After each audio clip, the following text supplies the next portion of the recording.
items we use every day like smartphones, computer hard drives, televisions, batteries, and light bulbs. They're also used in elements of our electrical grid and have defense applications. The United States used to be the leading producer and refiner of many critical minerals, including rare earth elements. By the late 1990s, however, most of this industry dissolved and moved overseas. According to a review in the United States Geological Survey Mineral Commodity Summaries 2024, the United States was 100% import reliant for 12 of the 50 critical minerals on the 2022 critical minerals list, and more than 50% import reliant for an additional 29. This predicament we find ourselves in is not a new problem, but a problem that has been many years in the making. So how did we get here? It's a combination of things, including burdensome permitting and other regulations, uncertainty in commodity pricing, market manipulation, and an increasingly litigious society. This has made our domestic environment unattractive to investors and companies as a result. For example, getting domestic processing and refining facilities up and running is an extremely long process. It can take 10 to 20 years for new processing plants and smelters to become operational. That is in addition to the lengthy mine development process in the U.S., which is the second longest mine development timeline in the world. Because of this burdensome red tape, companies have not incentivized to invest domestically, so instead they invest abroad. Moreover, even when U.S. companies operate mines in the U.S., the hesitancy to invest in domestic processing and refining facilities has put us in a position where foreign adversaries monopolize other parts of the supply chain. For example, in 2019, one rare earth mine in the U.S. sent 98% of its raw materials to China because the U.S. lacked the capacity to process those minerals domestically. As a result, we must import our own product back from China after it is processed. But China's recent export bans on several rare earth elements critical to the U.S. make this nearly impossible. I cannot convey the seriousness of this issue enough. This is an economic issue and an issue of national security. We as a nation must ensure that we have access to these materials and the ability to process them without reliance on foreign adversaries, including China. I want to applaud President Trump for declaring a national energy emergency on day one of his presidency, emphasizing that the U.S.'s identification, production, and refining of critical minerals are inadequate to meet domestic needs. Since then, President Trump has signed several executive orders related to critical minerals, including ordering immediate measures to increase American mineral production. We look forward to working with the Trump administration on the mission to increase the capacity and resilience of domestic critical mineral supply chains. I also want to thank our witnesses for joining us today to share their expertise and guide our discussion about the challenges in building domestic critical mineral supply chains and the opportunities we have to improve our domestic supply chains moving forward. I now recognize the ranking member of the subcommittee, Ms. Clark, for her opening statement. I thank you, Mr. Chairman, and good morning to our panelists. This is a very important issue and one that in the past was precisely the kind of hearing that was appropriate for congressional oversight and debate. However, this is not the past. Today is different. Last week, my colleagues across the aisle showed what they care about, and it's not investing in critical mineral supply chains. They showed how far they're willing to go and the countless communities they're willing to betray just to give their billionaire donors even more money. It is truly upsetting. The American people are calling out to Congress for help, and Republicans seem determined to ignore them. As ranking member of this subcommittee, I'm deeply committed to keeping our nation safe, for the ability of families to make ends meet, for the preservation of our environment, and for holding this administration accountable. I share my colleagues' concern about the state of our domestic critical mineral supply chains. These core elements are necessary to some of the biggest industries in the United States. Our technology, energy, transportation, defense sectors all heavily rely on the materials that, for the most part, we are forced to import from other countries, and this is not sustainable. The global race for critical minerals like lithium, cobalt, rare earth minerals, and nickel is intensifying. These valuable resources are the building blocks of modern technology and the clean energy economy.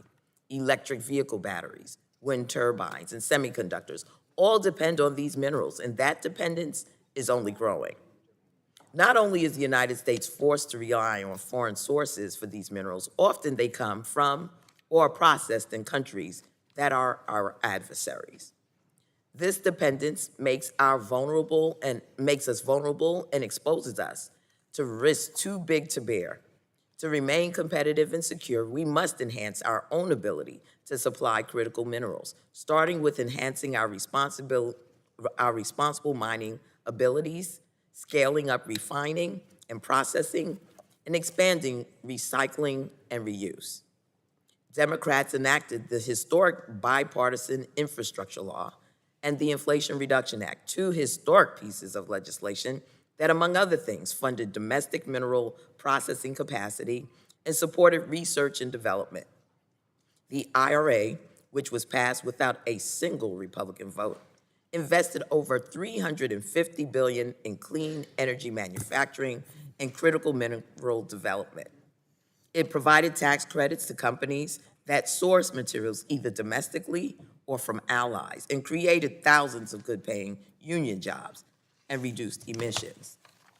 This progress and these gains are under threat from Republicans who are trying to repeal or defund these vital programs.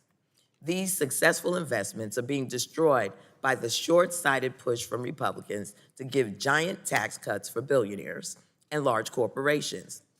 Their obsession with rewarding Trump's friends undermines our ability to fund critical programs that support the clean energy transition, infrastructure development, and domestic manufacturing.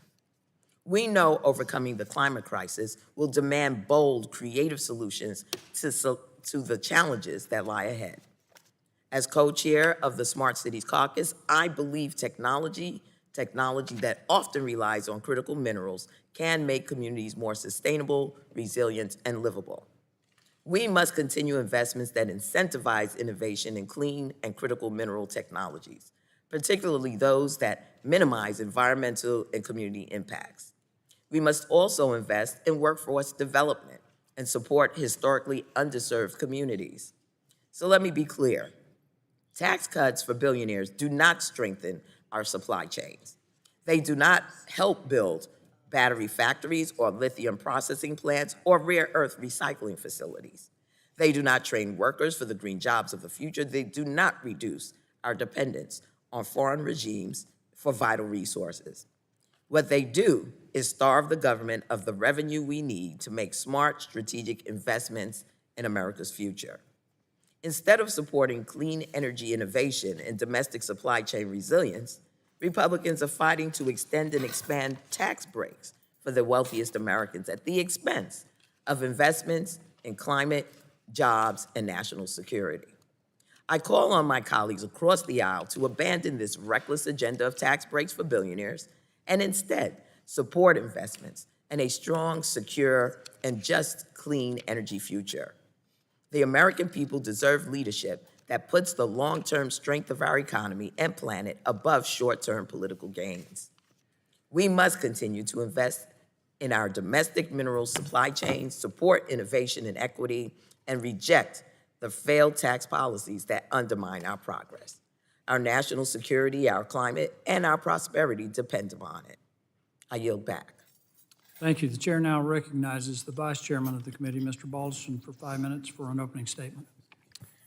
Thank you, Mr. Chairman, and my opening statement is on behalf of Chairman Brett Guthrie. Chairman Palmer, thank you for holding this hearing on critical minerals. This is an important opportunity to discuss a path forward to end our over-reliance on foreign adversaries for critical minerals, including ways we can create comprehensive and resilient domestic supply chains for critical minerals. The U.S. imports at least half of its supply for 41 out of 50 critical minerals on the U.S. Geological Survey's 2022 critical mineral list, and nearly a quarter of those 50 minerals are entirely imported. The U.S. reliance on foreign nations for critical minerals, mainly China, is not a new issue, and the committee held hearings on critical minerals last Congress. However, given recent events by the Chinese Communist Party, CCP, government, this dire situation continues to escalate. Specifically, in August and October 2023, the People's Republic of China began restricting the export of graphite, gallium, and germanium to the U.S., and in July 2024 announced a state-run database to ensure that extraction, export, and use of all rare earth resources are strictly controlled by China. Most recently, in December 2024, the PRC banned exports of 3 rare elements, antimony, gallium, and germanium, to the U.S. Then, as recently as February of this year, the CCP restricted the export of 5 additional critical minerals, including tungsten, which is used in artillery shells and armor plating, and indium, which is used in phones, televisions, and semiconductors. Just last month, the PRC put 7 more rare earth elements that are vital to the American economy and national security on the export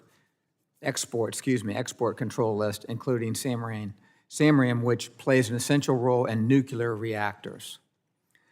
These export controls and bans are significant, especially given that China has monopoly on critical mineral processing and refining, particularly for rare earth minerals. Specifically, China refines up to 90% of the world's supply of rare earth elements and other critical minerals, including graphite, lithium, cobalt, and copper. Additionally, the heavy rare earth elements on the PRC's export control list are only refined in China. China's monopolization of critical mineral supply chains, combined with the increasing number of restrictions they have placed on critical mineral exports, will have a significant effect on our national economic and energy security. If we want to assure our national security, energy dominance, and the U.S. as a leader in technology innovation such as AI, we must prioritize our critical mineral supply chains. Because of these developments, it's essential that we decouple from China and create resilient and robust critical mineral supply chains that are separate from foreign adversaries. One pathway towards this is to develop domestic capabilities across all elements of our supply chain. The volatile nature of geopolitics makes our over-reliance on other countries, even friendlier ones, an unsustainable strategy. This is why we need to shift our focus on domestic mining and midstream process. While the U.S. used to have more robust critical mineral supply chain, over time the American critical minerals industry has become unappealing to many investors due to burdensome regulations as well as financial and political uncertainty. It's time to address these issues and break free from China's stronghold. President Trump has already signed executive orders to boost American critical mineral supply chains, to remove bottlenecks and relieve unnecessary red tape to operationalize critical mineral companies. Now it's Congress's turn to step in and help identify remaining challenges and opportunities to strengthen America's critical mineral supply chains. I want to thank the witnesses for being here today, and I look forward to your testimony. I also want to thank the subcommittee chairman, Mr. Palmer, for his interest and leadership on this important issue. I yield back. Thank you. The chair now recognizes the gentlelady from Colorado, Ms. Dingell, for 5 minutes for an opening statement. Thank you so much, Mr. Chairman. I'm here sort of the Democrats' utility player this morning, filling in for Mr. Pallone. All of us agree that securing our energy future and reducing reliance on China's critical mineral supply chain are urgent. However, my Republican colleagues' legislative priorities lead me to wonder whether they seriously care about this issue or are just using it as yet another talking point. Actions speak louder than words, and unlike our Republican counterparts, Democrats have actually passed legislation to make the investments necessary to build a strong supply chain for critical mineral extraction and processing. The Bipartisan Infrastructure Law and Inflation Reduction Act, passed in the last Congress, invested hundreds of billions of dollars to reshore American manufacturing jobs and build momentum towards durable domestic supply chains. These investments are critical to ensure we are competitive players in booming clean energy industries so we can once and for all end our reliance on China for critical minerals. These investments also supported downstream manufacturers so that the critical minerals extracted and processed in the United States are used to fuel domestic manufacturing and create jobs for American workers. These laws provided the Department of Energy with resources for programs that invest along the entire supply chain while expanding existing programs with a proven track record. DOE's Loan Programs Office is a great example of how democratic investments are a win-win for Americans. The Loan Programs Office was set up to invest federal tax dollars in cutting-edge projects that reduce our reliance on imports and create jobs for American workers while generating billions of dollars of net profit for taxpayers.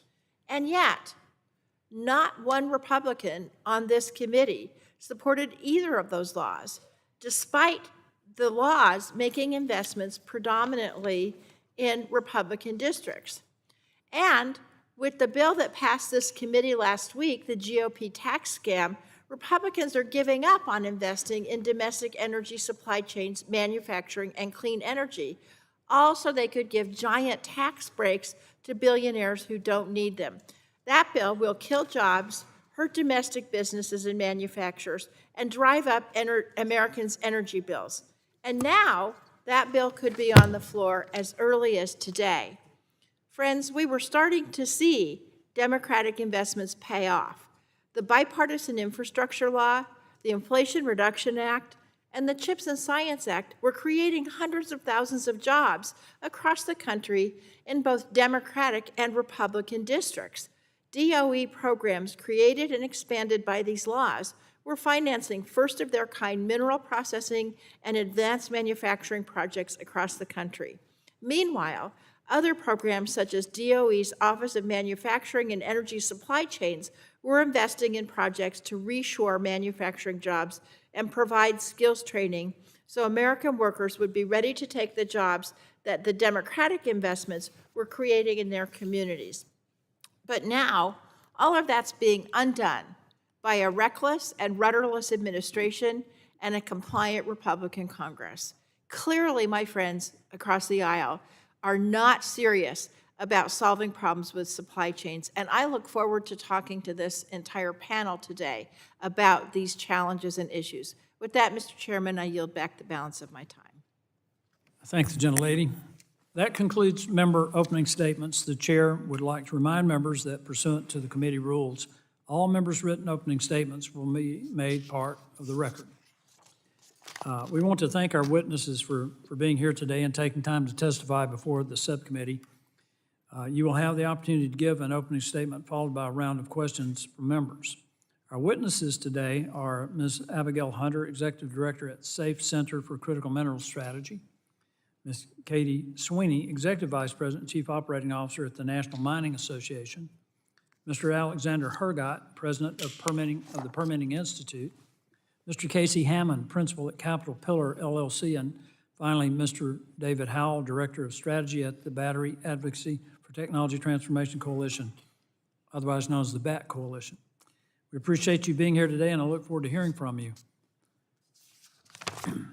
You are aware that the committee is holding an oversight hearing, and when doing so, has the practice of taking testimony under oath. Do any of you have an objection to testifying under oath? Seeing no objection, we'll proceed. The chair advises you that you're entitled to be advised by counsel pursuant to House rules. Do you desire to be advised by counsel during your testimony today? Seeing none, please rise and raise your right hand.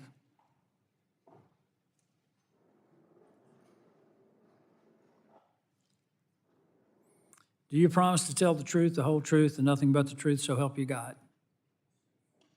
Seeing the witnesses answered in the affirmative, you are now sworn in and under oath, subject to the penalties set forth in Title 18, Section 1001 of the United States Code. With that, we will now recognize Ms. Hunter for 5 minutes to give an opening statement.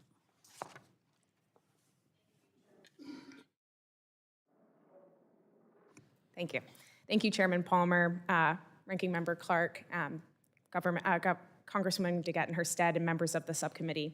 My name is Abigail Hunter, and I serve as Executive Director for SAFE Center for Critical Minerals Strategy. Thank you for the opportunity to testify today.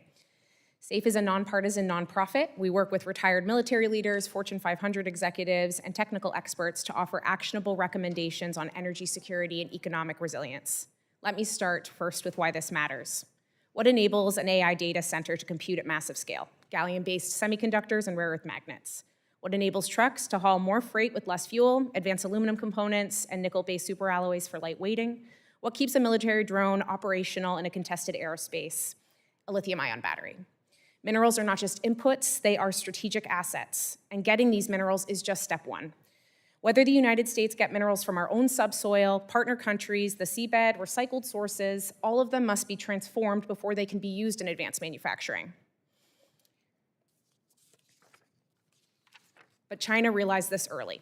Through subsidies, cheap capital, predatory pricing, and overseas investments, it built a dominant position in the midstream. Today, China possesses 65% of global lithium refining, over 70% of battery-grade nickel and cobalt, and more than 90% of graphite and rare earths processing. Their grip extends through global facilities run by state-owned entities and proxies, forcing American firms not to compete with the market, but with a foreign government. And Beijing has shown consistently its willingness to use that dominance coercively. In just the past 2 years, it's imposed export controls on gallium, germanium, graphite, rare earths, and more, specifically targeting the US defense and technology sectors. This is not market competition, it is strategic leverage. Beijing understands that controlling processing means controlling the pace, price, and availability of next-generation manufacturing.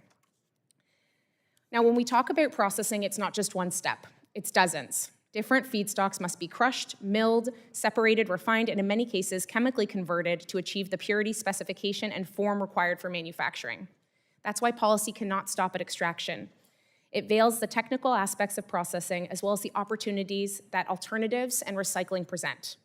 Second, the economics matter. Some minerals, like zinc, are primary products, but others, like germanium and antimony, are byproducts, only recovered when we refine larger metals. Byproduct economics rarely justify investments alone. So, if we don't have midstream capacity for zinc, we lose a source of access to germanium and antimony. Third, market maturity varies.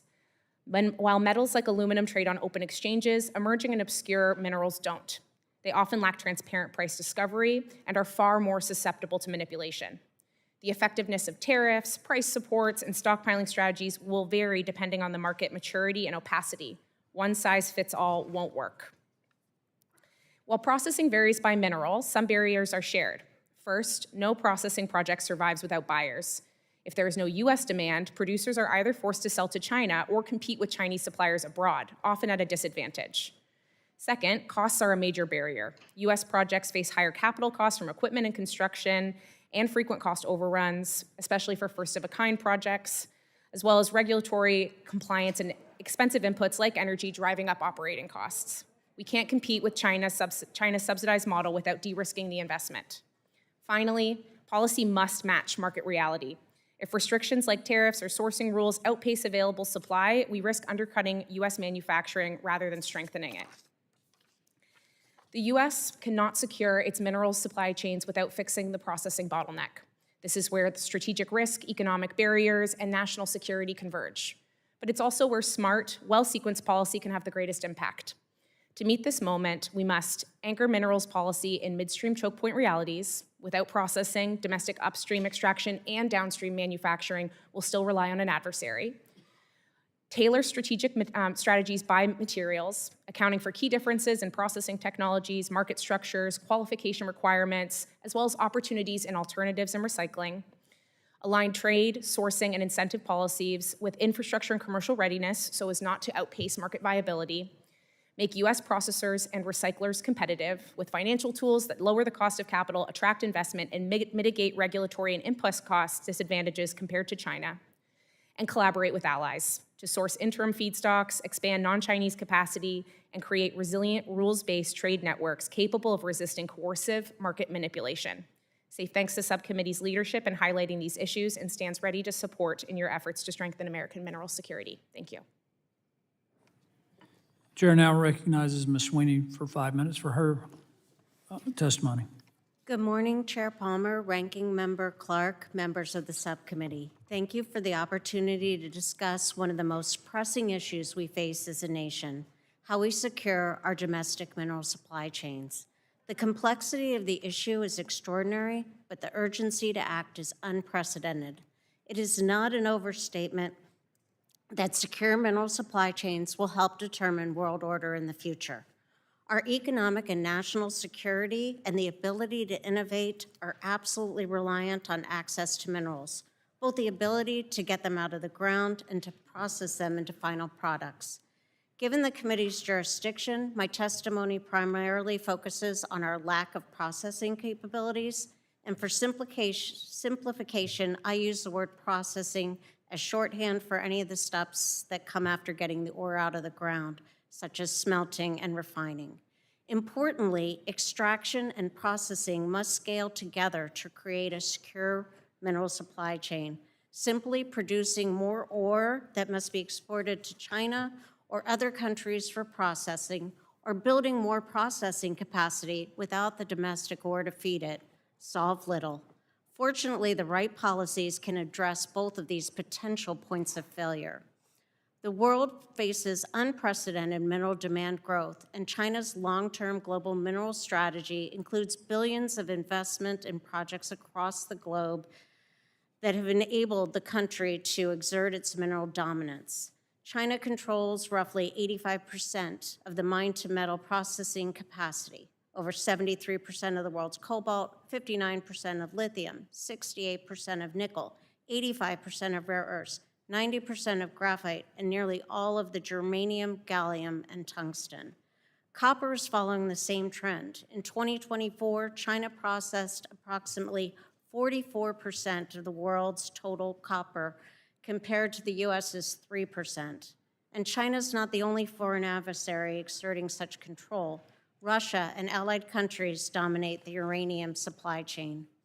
How did we go from one of the world's leading producers in the post-World War II era to the over-reliance on foreign sources? A major reason, complacency. We've woken up periodically and rattled our sabers when China has flexed its muscle over rare earths or other minerals, but then accepted short-term solutions or called for further studies. Now that there is widespread and bipartisan acknowledgement of the undeniable scope of the problem, we can act decisively to institute solutions. We can successfully de-risk and decouple our mineral supply chain from foreign adversaries.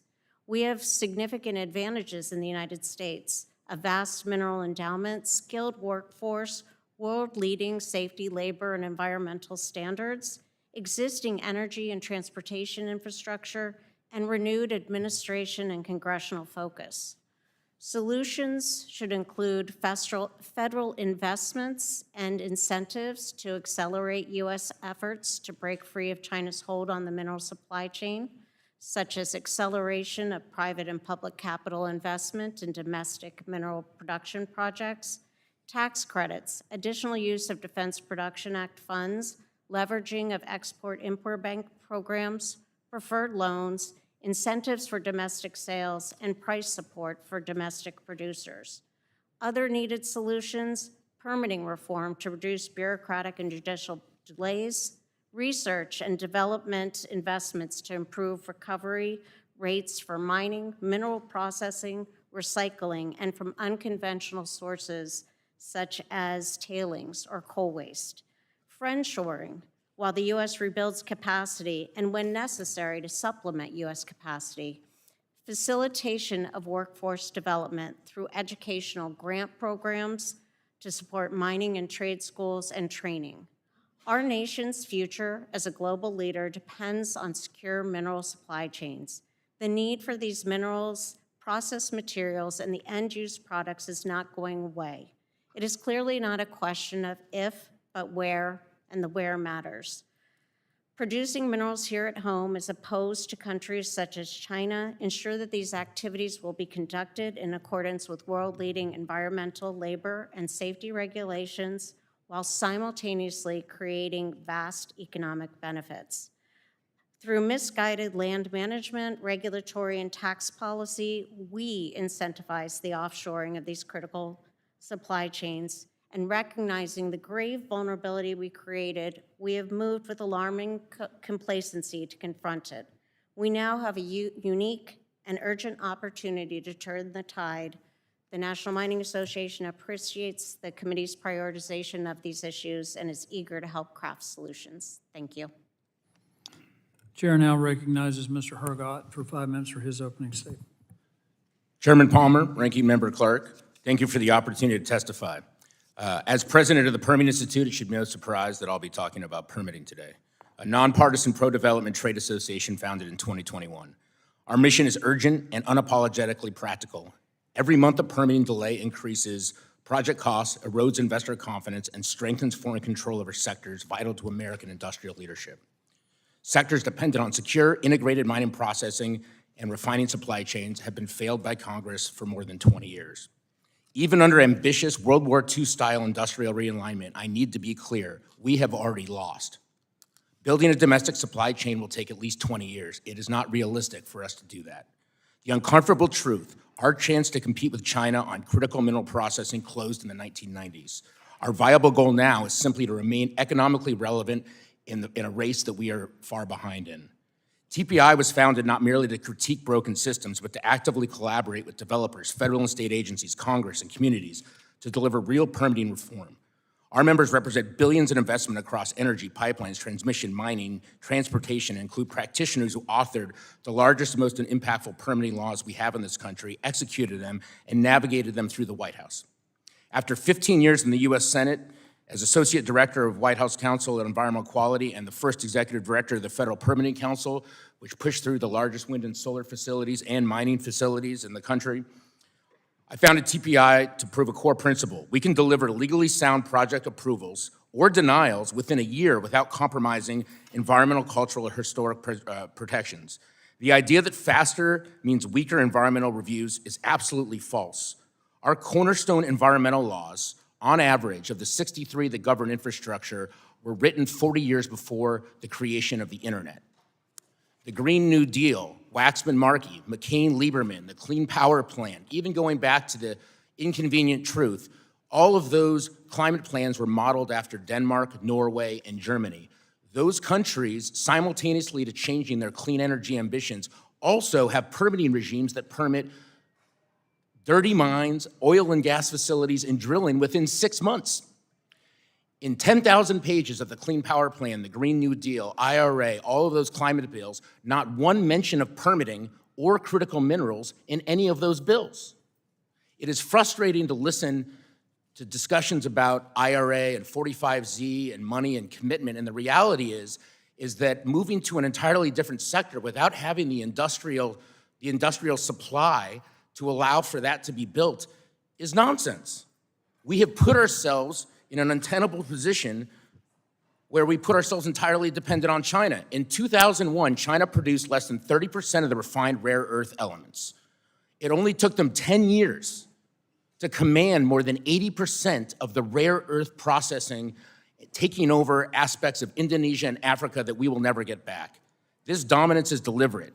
While we were fighting over coal versus natural gas versus wind versus solar, and during the fracking revolution, China made their dominance a deliberate geopolitical exercise. They made mineral processing a choke point for American economic and security ambitions. And for someone that has been to China and a hard rock mine multiple occasions, which many of Congress actually haven't, our permitting gridlock is now a national vulnerability that China exploits as they laugh at us while we debate about whether or not funding an IRA or whether or not actions in various bills to speed up permitting actually made a difference. The biggest misconception in critical minerals discussions is that mining is the hardest part. It's not. The choke point is processing and refining. Consider Graphite One in Alaska capable of supplying the entire US graphite demand. While China floods global markets with synthetic graphite, we move too slowly, unforced air of immense proportions. Similarly, South 32, Hermosa could be America's sole significant source of battery-grade manganese, vital for technology and defense, yet has been dragged along and could be sped up, permitted and in operation later this year, yet faces unnecessary hurdles with agencies that are not coordinated. These are things that are easily fixable, but we can't get out of our own way. And then I'd take us to New Range, the nickel-copper project in Minnesota, representing one of the largest copper-nickel deposits in the United States, has faced years of delay after EPA abruptly reversed its progress, allowing China additional time to secure resources in places like Mozambique and South Sulawesi, Indonesia. Each project has immense potential, but remains hampered by litigation and bureaucratic efficiency, symptoms of a permitting system needing modernization, but facing the entrenched political ideologies that somehow opening up bedrock environmental statutes means that we are going to deliberately impact communities, whether it be an environmental justice community or whether it be my friends in the tribal communities in Arizona and the West. The reality is that we're gonna need to build this stuff. There is always a balance between human activity and the natural environment. And we either stop using iPhones, we stop using elements that we absolutely need, or we fix the problem. And one last thing is, The gentleman's time has expired. Can cover that in the Q&A. Chair now recognizes Mr. Hammond for 5 minutes for his opening statement. Mr. Chairman, members of the committee, thank you for the opportunity to testify.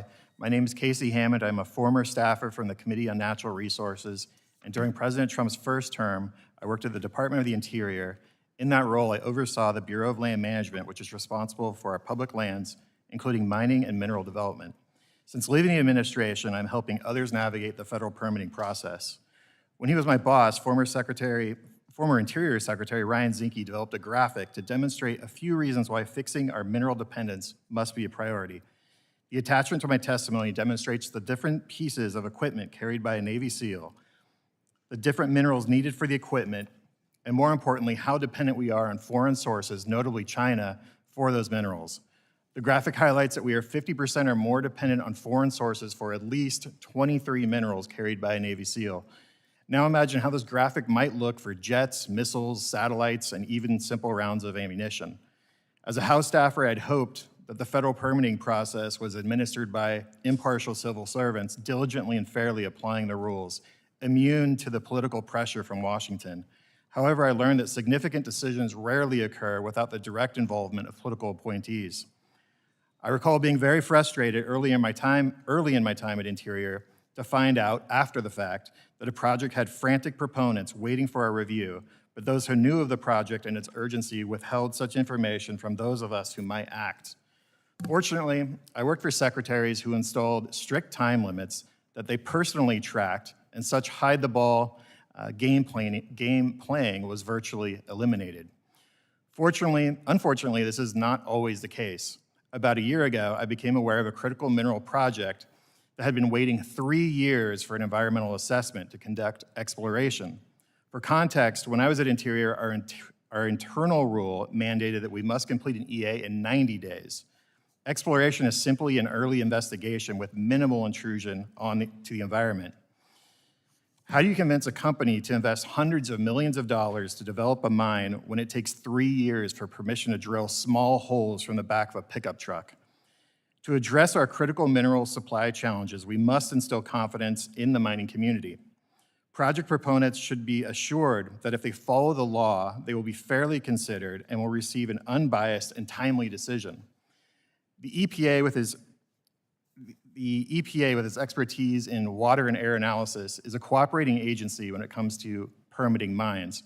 However, a solitary EPA analyst decides to interject themselves into a project after the NEPA comment period, they can pollute the administrative record and deter project proponents from moving forward.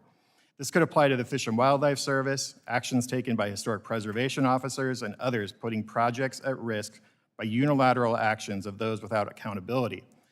Congress must direct that all requisite agency reviews are done in parallel. Addressing mineral dependence also involves the judiciary.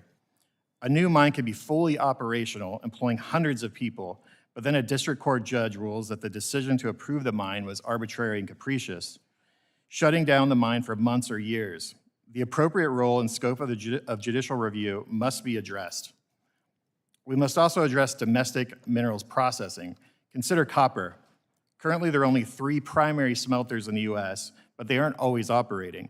That means, incredibly, if you opened a copper mine tomorrow, it is likely that you would plan to send your product to China for processing because they have capacity and it is less expensive than doing it here.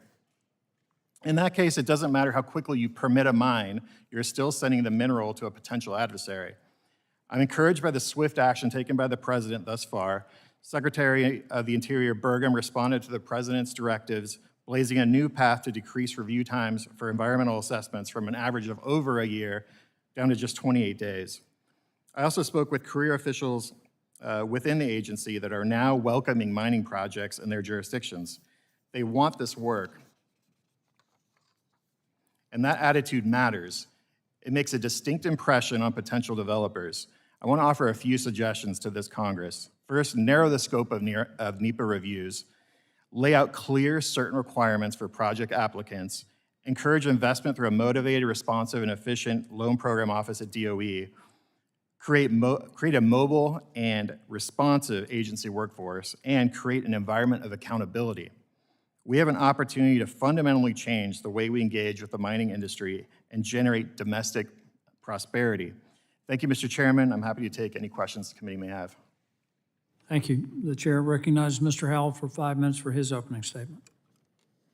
Chairman Palmer, Ranking Member Clark, and distinguished members of the subcommittee, thank you for this opportunity to provide an update on the BATT Coalition's efforts to establish and secure the domestic upstream manufacturing supply chain for lithium-based battery materials. I'm Dave Howell. I'm the strategy director. Mr. Howell, would you pull your microphone closer, please? Yes, sir. Thank you. I'm Dave Howell. I'm the strategy director for the BATT Coalition. Our 15 members provide a collective voice of the battery upstream supply chain in extraction, synthesis, and processing to produce battery-grade and critical materials. The BATT Coalition supports implementation of a comprehensive legislative and federal agency policy strategy that will maximize the market incentives and trade protections necessary to grow this critical industry in the U.S. and promote long-term resiliency. The domestic high-capacity battery supply chain is at a tipping point. Battery demand in the U.S. is expected to grow in the coming years. High-capacity batteries, like lithium-based batteries, are critical for defense systems like drones, portable power, personal wearable batteries, and almost every major weapon system, and commercial applications like electric vehicles, grid storage, and consumer electronics. These markets all utilize many of the same material supply chains and typically only differ in cell design and format, which is why these markets are inherently interconnected. This is a critical area for U.S. energy dominance and innovation, as well as presents an urgent national security imperative to establish a strong supply chain free of Chinese influence. The main supply chain concerns exist in the upstream materials market, where China maintains an over 70% global market share of almost all battery materials, from refined precursors to finished products. And in certain cases, China controls well above 90% of the global market for some critical lithium battery materials. Chinese state-backed firms continue to build infrastructure for current and future battery materials demand. It is important to point out that battery materials and processing can represent over 70% of the value of lithium battery manufacturing, making the upstream portion of the supply chain critical to our domestic economy and supporting manufacturing jobs. Policy actions are vital to building and protecting the domestic upstream battery material supply chain. BATT members encourage Congress to pursue policy remedies such as the recently introduced Bipartisan Critical Minerals and Manufacturing Security Act, CMMSA, by Dr. Raul Ruiz from California and Congressman Gabe Evans from Colorado. It represents an important first step in establishing favorable tax policies to this critical domestic industry. Specifically, CMMSA increases IRA 45X advanced manufacturing production tax credit for battery electrode materials production to 25% of production cost. And it also includes the cost of the raw materials. It includes foreign entity of concern restrictions to prohibit FEOCs from accessing U.S. government tax credits. It adds North American Free Trade Agreement material sourcing requirements to the eligibility rules and expands electrode active material definition to include precursor materials, binders, and solid-state electrolytes. BATT also strongly encourages action in additional measures. That Congress continue to support full funding and timely execution of the Department of Energy's Battery Materials and Processing Manufacturing Program, funded through Section 40207 of the Infrastructure Investment and Jobs Act, to support competitive cost-shared grants to establish domestic manufacturing of batteries and the refining and processing of battery materials. That Congress continues to support funding and timely execution of the Department of Energy's loan program, and that the DOE loan program prioritize applications that support critical materials production, and that Congress supports federal agency funding to advance innovative solutions to support the upstream material supply chain. In closing, we appreciate your leadership and consideration of these vital federal initiatives. The Coalition stands to be a resource on these critical material matters.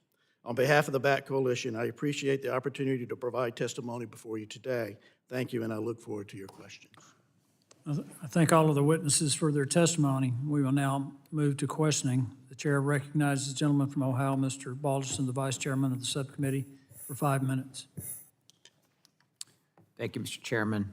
Thank you all again for being here. My first question is directed for Mr. Herrgott and Ms. Sweeney. The U.S. has the second longest timeline for a mine to be approved, and we've heard anecdotes of projects waiting decades for approval to break ground or begin operations.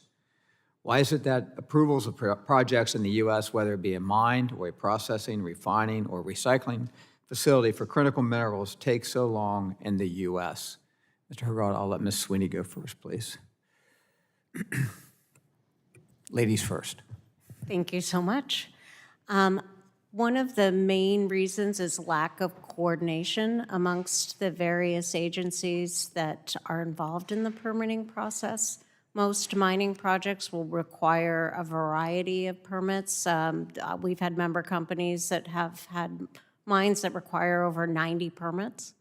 So there's a lot of coordination. I think another problem is we have the statute of limitations for NEPA is 6 years.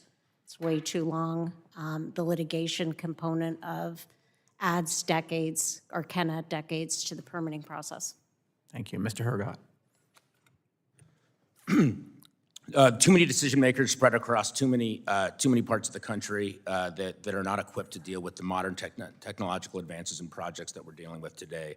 The bottom line is that projects must many of the laws that govern these projects create obstacles that then create litigation footholds for anyone that opposes the project to use rhetorical legal process to dispute the inherency of whether they like the project or not. You should not be able to use the law to stop a project that you otherwise disagree with on the merits. On balance, 80% of the projects that are sued in this country end up winning in court, but they're abandoned because they're insanguinated from capital. Anyone that's throwing capital in to build a pipeline, a mine, or any type of energy generation has got to be crazy at this point in the country. We do not reward that. Meanwhile, the rest of the world is building things 10 times faster than us, while we allow for projects to languish in a debate. The other reality is, when I walked into the Department of Interior under the last administration and talked to my good friend Tracy Stone Manning and Secretary Haaland, and I asked, how many environmental impact statements do you have moving through Department of Interior, whether it be at BLM or BOEM? It took 4 weeks for them to come back with an answer, and even that was inaccurate. We have no transparency in this black box of a system. We're using legacy paper-based system to deal with some of the most complicated projects the world has ever seen. If Keystone Pipeline was $2.7 billion, the average project size now is about $6-7 billion, and we're still using a calculator to deal with things that we should be using AI and technology for. I could go on, but I don't want to waste any more of your time. Well, and thank you. You answered part of my follow-up question, and Ms. Sweeney, I'll let you also answer my follow-up. Excuse me. How does this compare to other developed nations with similar labor and environmental standards? It is not a good look for the United States when it comes to comparing to other major mining countries with similar standards. Australia and Canada, for example, do the permitting in at least half the time that the U.S. does. Okay, thank you. Mr. Herrgott, does the current complicated and burdensome permitting process and wide scope of judicial review for critical minerals production, processing, or refining make it difficult for smaller companies to also thrive in the U.S.? Absolutely, absolutely. In fact, the abandonment rate for a small mid-cap company to invest and explore on a mining facility, you've already spent close to $200 million before you even submit an application to the federal government, just on technological feasibility.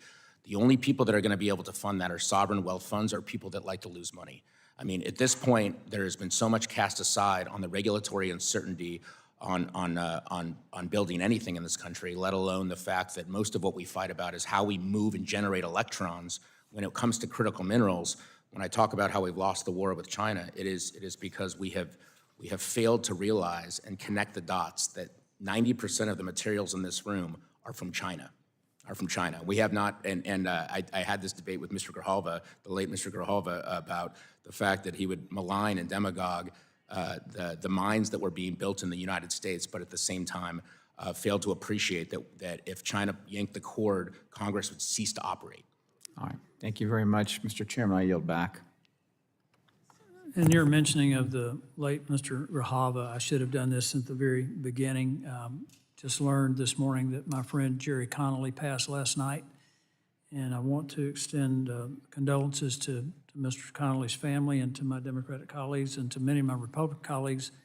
Jerry was genuinely a friend. He was one of my favorite people to work with. We rarely agreed on anything, and he would absolutely destroy your arguments, but he didn't destroy the people. And we're going to miss him. The chair now recognizes the ranking member of the subcommittee, the gentlelady from New York, Ms. Clark, for 5 minutes for her questions. Thank you, Mr. Chairman, and likewise, Jerry indeed was a very special colleague with an ability to debate and to get his points across without being mean-spirited. So we will dearly miss him. We hold his family in our prayers. Critical minerals are essential to Would you start the clock back at 5 minutes? I don't want to count her comments on Mr. Connolly as part of her gentlelady's recognized. Thank you, Mr. Chairman. Critical minerals are essential to everything from cell phones and solar panels to the weapons and kit our military uses to protect our national security. That is why our reliance on imported critical minerals is so concerning. China dominates the global supply chain for critical minerals, critical mineral processing. Relying on China for critical minerals undermines our national security and puts us at a competitive disadvantage. This is one reason why Democrats made comprehensive investments to bolster the domestic supply chain for critical minerals through the Bipartisan Infrastructure Law and Inflation Reduction Act. Mr. Howell, in your testimony, you say that there cannot be an industrial base for defense critical systems without a robust industrial base for commercial battery materials. How are the defense and commercial supply chains for critical minerals interconnected, as you've stated? Thank you, Congresswoman. Yes, the Department of Defense and DOE commercial batteries are essentially the same, particularly for critical materials and components of those batteries, and lithium-based batteries particularly. So the cathode is typically the same. It's either a combination of a nickel, cobalt, aluminum type cathode or manganese, or on the anode side, it's graphite. So both the commercial applications, EVs, stationary storage, consumer electronics, and defense application needs these high-capacity batteries. So they're definitely interconnected. Very well, thank you. And it is clear that these challenges aren't going to solve themselves. When Democrats held the majority, we acted to reshore manufacturing and invest in domestic supply chains for critical minerals. Now that Republicans are in charge, it seems like they are more interested in canceling critical mineral investments to pay for billionaire tax cuts than building on the investments in America that Democrats made over the last 4 years. Ms. Sweeney, are federal investments in critical mineral processors and other manufacturing that is downstream from critical mineral mining projects a necessary part of building a robust and sustainable critical mineral supply chain? One of the recommendations that we have is to look at a variety of federal investments to help support our getting away from China as our main source of critical minerals. Very well. We can serve as a catalyst for sure. Ms. Hunter, what would happen to critical mineral projects that are just getting started if the federal government abruptly pulled back from BIL and IRA investments in domestic critical mineral extraction and processing? Thank you for the question. In my written testimony, I talk about the importance of leveraging demand drivers so that we can source alternative sources of supply, encourage alternative sources of supply to come online. Unfortunately, today, the market in most cases is at equilibrium for many of these minerals, but in some cases, it's actually at overcapacity, so we do have to center ourselves around new demand from robotics, AI, from clean energy technologies to encourage manufacturers to reorient these supply chains. I'm hopeful with the executive branch, with President Trump's leadership on these issues, the prioritization that we'll see this come together. Critical minerals policy demands certainty, and given it's a bipartisan issue, I'm optimistic that we'll get there. Absolutely, hope springs eternal. We cannot address our dependence on China for critical minerals in national security area without building a robust supply chain supporting our commercial needs. That means maintaining critical investment in clean energy, vehicles, chips, and then many other products made with critical minerals that Americans use every day. Republicans say that they want to end our reliance on China for critical minerals and support American workers, but they have rejected and attacked every single policy aimed at accomplishing that goal. Democrats fought to end the dependence on China for critical minerals and support American workers when we control the Congress. We will keep fighting to protect investments in American workers, domestic manufacturing, and clean energy. With that, Mr. Chairman, I yield back. Chair now recognizes the gentleman from Florida, Dr. Dunn, for his questions for 5 minutes. Thank you very much, Mr. Chairman. You know, to ensure the U.S. has a robust supply of critical minerals, private entities and the government have to navigate many market complexities. And that includes, you know, the upstream extraction, midstream processing, and downstream manufacturing. If we can't compete with China on this, and they're doing all these price setting, export controls and whatnot, the U.S. is simply not going to have the industry or the economy needed to produce these critical minerals. So we have to create an immediate need for every level of that supply chain. For example, in order to have reliable minerals, we need to have qualifications and purity standards, which we don't seem to have set off right now. Florida State University is in my district. It's home to the National Magnetic Field Laboratory, the largest and most powerful magnet lab in the world. I'm proud of that. The lab creates about $700 million a year in U.S. economic output. And these high magnetic fields are leading to discoveries in complex materials. And the researchers are working to develop U.S.-based rare earth supplies in Florida. FSU and industry partners are currently working on new ways to remove, we think, over $30 billion worth of rare earths and minerals that are in Florida's phosphogypsum stacks, what they call the gyp stacks. These are the old phosphate mines. This would create a U.S. supply of critical minerals needed to unleash American technology energy needs and reduce our dependence on China. What we discovered in Florida is that these gyp stacks have enormous reserves of rare earths in them, and if we could separate them, we think we have decades and decades of supply. It's alarming that the United States must rely on China to acquire the 50 most important minerals, rare earth minerals that we work with. Something that hasn't yet been mentioned is that 27 of those 50 critical minerals can be found in the state of Florida. And the only two that are currently being mined are zirconium and titanium. Mr. Chair, I would like to submit for the record a report from the FSU National Mag Lab.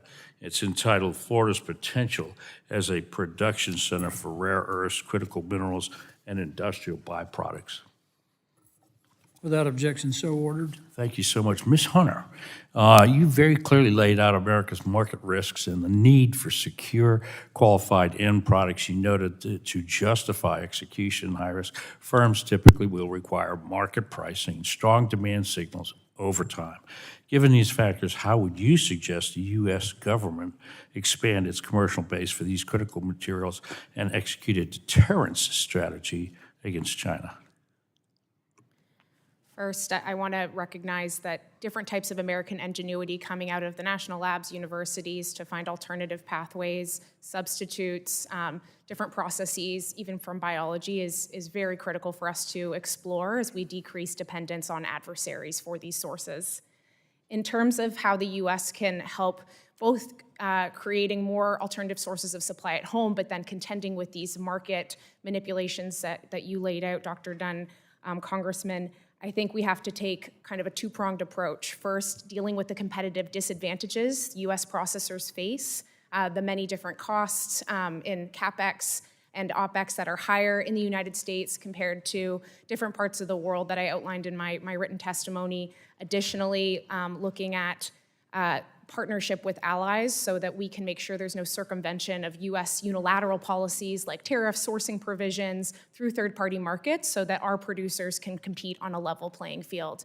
These will be critical to be ensuring American competitiveness. Thank you for that. Ms. Hammond, China uses predatory tactics to block the U.S. ability to develop a commercially and globally competitive domestic mining and production. We're suffering the consequences of decades of that and underinvestment, frankly, on our own part. Does China's mineral dumping intentionally harm the development of U.S. industries? And if so, what action should we be taking? Is this a straightforward countervailing duties and anti-dumping case? Ms. Hammond. I'm sorry, Mr. Hammond.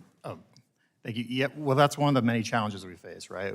How are we gonna compete with China? And in my view, the strongest case we have is making it more attractive to develop here. We have to create an environment where mining companies feel that this is the best place for the investment. Alex said earlier, used the word crazy. You'd have to be crazy to develop here. And I've actually had a mine owner tell me that exactly when I asked him. I was like, you got to be crazy to be doing this here. And he said, well, in some other places it's worse. And the mineral's here, so we're gonna try here. This is after he'd been locked up in court for a while. But in my view, yeah, that's our number one, has to be a number one priority, is making this an attractive place to invest. Thank you very much. My time has elapsed. Thank you very much, Mr. Chair, and I yield back. Thank the gentleman. The chair now recognizes the gentlelady from Colorado, Ms. Dingell, for 5 minutes for her questions. Thank you so much, Mr. Chairman.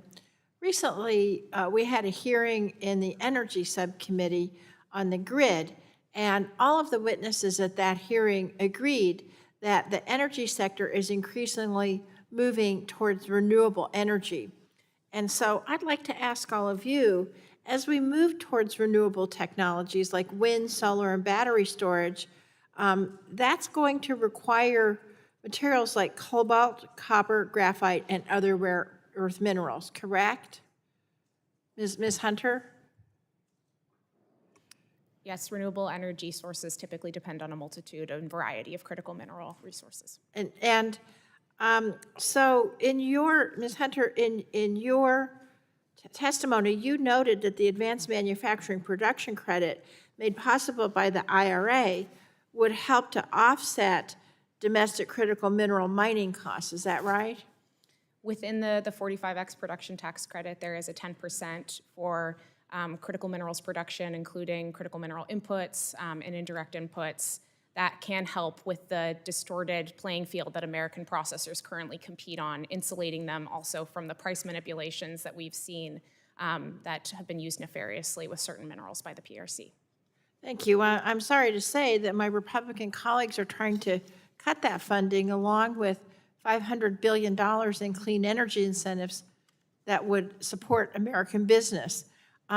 So, Mr. Howell, I want to ask you, in your testimony, you pointed the IIJA's $6 billion investment in battery manufacturing is necessary to compete with global competitors like China. Is that correct? That is correct. And so the president previously froze this IIJA funding stream and proposes to cut $15 billion in IIJA funds. So that's not going to help to help us become independent with these productions, is it? It will not, and do recognize that that many of those programs are actually first-of-a-kind production facilities in the United States. So the federal government helping to buy down that risk is very important for private sector investment. And building out a successful critical mineral supply chain domestically is also going to require upholding the highest mine safety standards. Is that right? Yes, ma'am. And why would that be? The highest mine safety. Yeah, why would you, if you're going to build out the network, some of your fellow witnesses here have suggested that we just, and none of us think we should have unreasonable delays in permitting or anything like that. But at the same time, as you're going to develop more domestic production, you still have to keep high standards. Is that right? That is correct. And we have examples around the world. Australia is a great example of having very high environmental standards for mining and accelerated permitting. So it can be done. You don't have to sacrifice standards for speed. That's correct. Okay. Now, unfortunately, President Trump and Elon Musk's DOGE proposed eliminating more than 30 mine safety and health administration offices where mine safety experts inspected over 17,000 sites last year. I'm wondering if, Mr. Howell, if you could tell me whether closing mine safety offices would mean there would be less oversight over mine safety practices. I think that there could be less oversight. I do think there's lots of room for improvement in mine safety inspection. AI was mentioned before, but bringing together federal agencies like the Department of Interior, Department of Defense, Department of Energy, and using the expertise that we have that's already located in those agencies could accelerate mine permitting and increase safety. I think that would be a splendid suggestion, and if you have any further thoughts on that, if you could supplement your testimony, that'd be really helpful to this committee as we try to develop bipartisan legislation. I yield back. Gentlelady yields. The chair now recognizes the chairman of the full committee, Mr. Guthrie, for 5 minutes for his question. Thank you, Mr. Chair. Thank you for having this. Sorry, I've been in the Rules Committee over in the Capitol building most of the night, so I missed your testimony, so I apologize. And first, I want to just bring up, I think everybody probably heard that our dear colleague, Jerry Connolly, passed away, and I mentioned him in our full committee. He was one of my dear friends here, he and his wife, Smitty. And I told a story about where he brought her the wrong Valentine gift last time. This one, he was studying to be a priest. He was in the seminary, was right before vows, and she had been a nun, his wife. And they met at a nonprofit thing later. She had left anyway, I was telling we were on the NATO committee, telling a friend of ours on Europe, I said, well, Jerry was about to be a priest, and he married a nun, and he came to me, he goes, you make it sound like I was trolling the convent. You better tell that like it really is. I didn't think about that, the story of it, but anyway. So gosh, what a man, what a wonderful person. So I'm sorry, we're gonna all we've lost him. Getting back to the thing, and thank Mr. Chairman for doing this. Critical minerals, as we know, we saw during the tariff issues when China was gonna start restricting that and the leverage they had. And so, Ms. Hunter, how critical are critical minerals, and particularly rare earth elements, for the reliability for energy and also to being competitive with China for AI, which is part energy as well? You want to talk about that? Thank you for the question, Chairman. Rare earths are a really good example here of the importance across energy infrastructure, ensuring American energy dominance, and then also supporting new growing technologies like the AI revolution. They get a lot of attention, rare earth elements, for their application in permanent magnets, specifically used to propel wind turbines, also to use in electric motors for EVs, but their utilization across society is really outsized. When we're putting in place these new AI data centers, they have to remain cool. It is the rare earth magnets that actually keep the fans going in these data centers, so critically important there as well. Another good example, besides rare earths, is copper and aluminum. For their conductivity, they're used not only in transmission infrastructure, but also in these data centers to make sure they can have that high level of computation. Okay, thanks. And so Ms. Sweeney or Ms. Hunter, and also Ms. Sweeney, the issue right now is China. Well, we need them anyway, but the issue right now is China. And so could you talk about, I'm sorry, Ms. Sweeney and Ms. Hunter could talk about it too. I think my question for you, what are the economic implications of not having our own supply, Ms. Hunter? And then Ms. Sweeney, if you'll talk first, and talk both of it, is my understanding is that China has tried to kind of drum up opposition in the United States for us to develop our own critical minerals and rare earth elements, not only mining, but processing as well. I mean, how does China try to use market manipulation, any type of thing to prevent us or discourage us from developing this industry, which makes us more dependent on them? Can you give us some examples of that? Yes. A great example, I think, is the Jervois cobalt mine in Idaho. They were just about to open. They were fully permitted, and China dropped the price of cobalt, manipulated the market, dumped excess cobalt onto the market, and Jervois had to choose between operating a loss or closing, and they closed that facility. But that's a prime target for trade action, is it? Should be. So Ms. Hunter, what are the national security implications if China keeps doing this and we don't have our own supply? There are very clear national and economic security implications if we don't find alternative supplies to China. Again, rare earths is a great example. With the most recent export controls that we've seen that have been somewhat de-escalated. We heard, it covered all over the news about how manufacturers who keep, around 45 to 60 days of inventories are lacking alternative sources of supply, particularly for heavy rare earths that we have to get processing online for. Last year, the USGS documented a loss. Thanks, I'm just about out of time, but Oh, we have the biggest proponent of rare earth minerals chair in this committee right now, critical minerals, Mr. Palmer, and we're gonna all turn him loose and ourselves loose. Turning ourselves loose and having a game plan, two different things? I know he has a game plan. I'm trying to learn from him. So what do anybody, I'll just start with you guys, suggest, what does Congress need to be doing? What's the biggest impediment that Congress can help you solve to get rare earth and critical mineral and processing in our nation? Stateside, start with Ms. Hunter and go down. Permitting reform and helping with the cost disadvantages for U.S. processors. Ms. Hunter, Ms. Sweeney? I'm sorry. Ditto. Mr. Herrgott, you wanna? Capital being put at risk. There's a 30% premium in the United States spent on unnecessary permitting costs. The IRA, all it did was offset half of that. So if we sped up mining projects, we would see close to $1 trillion of foreign direct investment pour into the United States, and you wouldn't need Keynesian-style federal money. Now, I'm not going to tell my members that are going to slap me that they don't like the free money, but at the end of the day, we need to change the way we think about it. That's what Mr. Palmer says, $1 trillion, so you're saying he's right.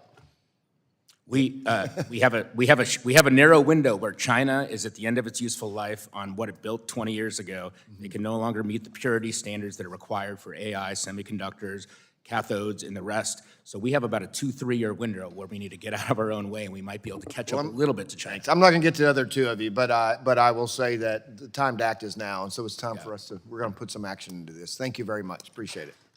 Thanks, gentlemen. The chair now recognizes the gentleman from New York, Mr. Tonko, for 5 minutes for his questions. Thank you, Mr. Chair and Ranking Member. Today's hearing feels profoundly out of touch given the ongoing effort by my Republican colleagues to defund programs that invest in our ability to catch up and develop much-needed domestic critical mineral supply chains. Critical minerals are key to U.S. national security and economic prosperity and are required for technologies like cell phones and optics, aircraft, and EV batteries. And their use is only growing. The market for critical minerals was some $320 billion in 2022, which is double the size it was only 5 years earlier. While we cannot lose sight of the challenges in developing critical mineral supply chains, it is just as essential that the minerals we rely upon are sourced in a transparent and ethical manner. Last year, I sponsored the Critical Material Trace Act, which would bring much-needed transparency and accountability to critical mineral supply chains. This bill would establish a DOE program that supports the development and adoption of digital identification systems for imported technologies, including EV batteries. Better monitoring and reporting would allow us to develop critical mineral supply chains with partners that prevent human rights violations and environmental harms. So, Mr. Howell, what are the biggest gaps in current data and reporting systems for tracking the origin, processing, and trade of critical minerals? The biggest gaps of data, Congressman, for tracing? Gaps in current data and reporting systems for tracking the origin, processing, and trade of critical minerals. Sure. So at this point, there's really no consistency in the type of data that's gathered. And so bringing consistency to the important data characteristics of sources and refined products and tracking those materials not only through extraction, but refining and end uses. And then also you could also add in recycled materials as well. And so you could develop a circular economy with many of these materials. So then, Mr. Howell, how would legislation like the TRACE Act that I identified help address these gaps in data and reporting systems? Well, it would provide a structure for for agencies like the Department of Energy or the Department of Defense to actually start building out that database and informing and industry in the requirements for the traceability of materials. Thank you, I appreciate that. And Ms. Hunter, do you agree that the TRACE Act would help increase transparency in global critical mineral supply chains? Congressman, thank you for the question and your leadership on this issue. Transparency and standards have to go hand in hand on this.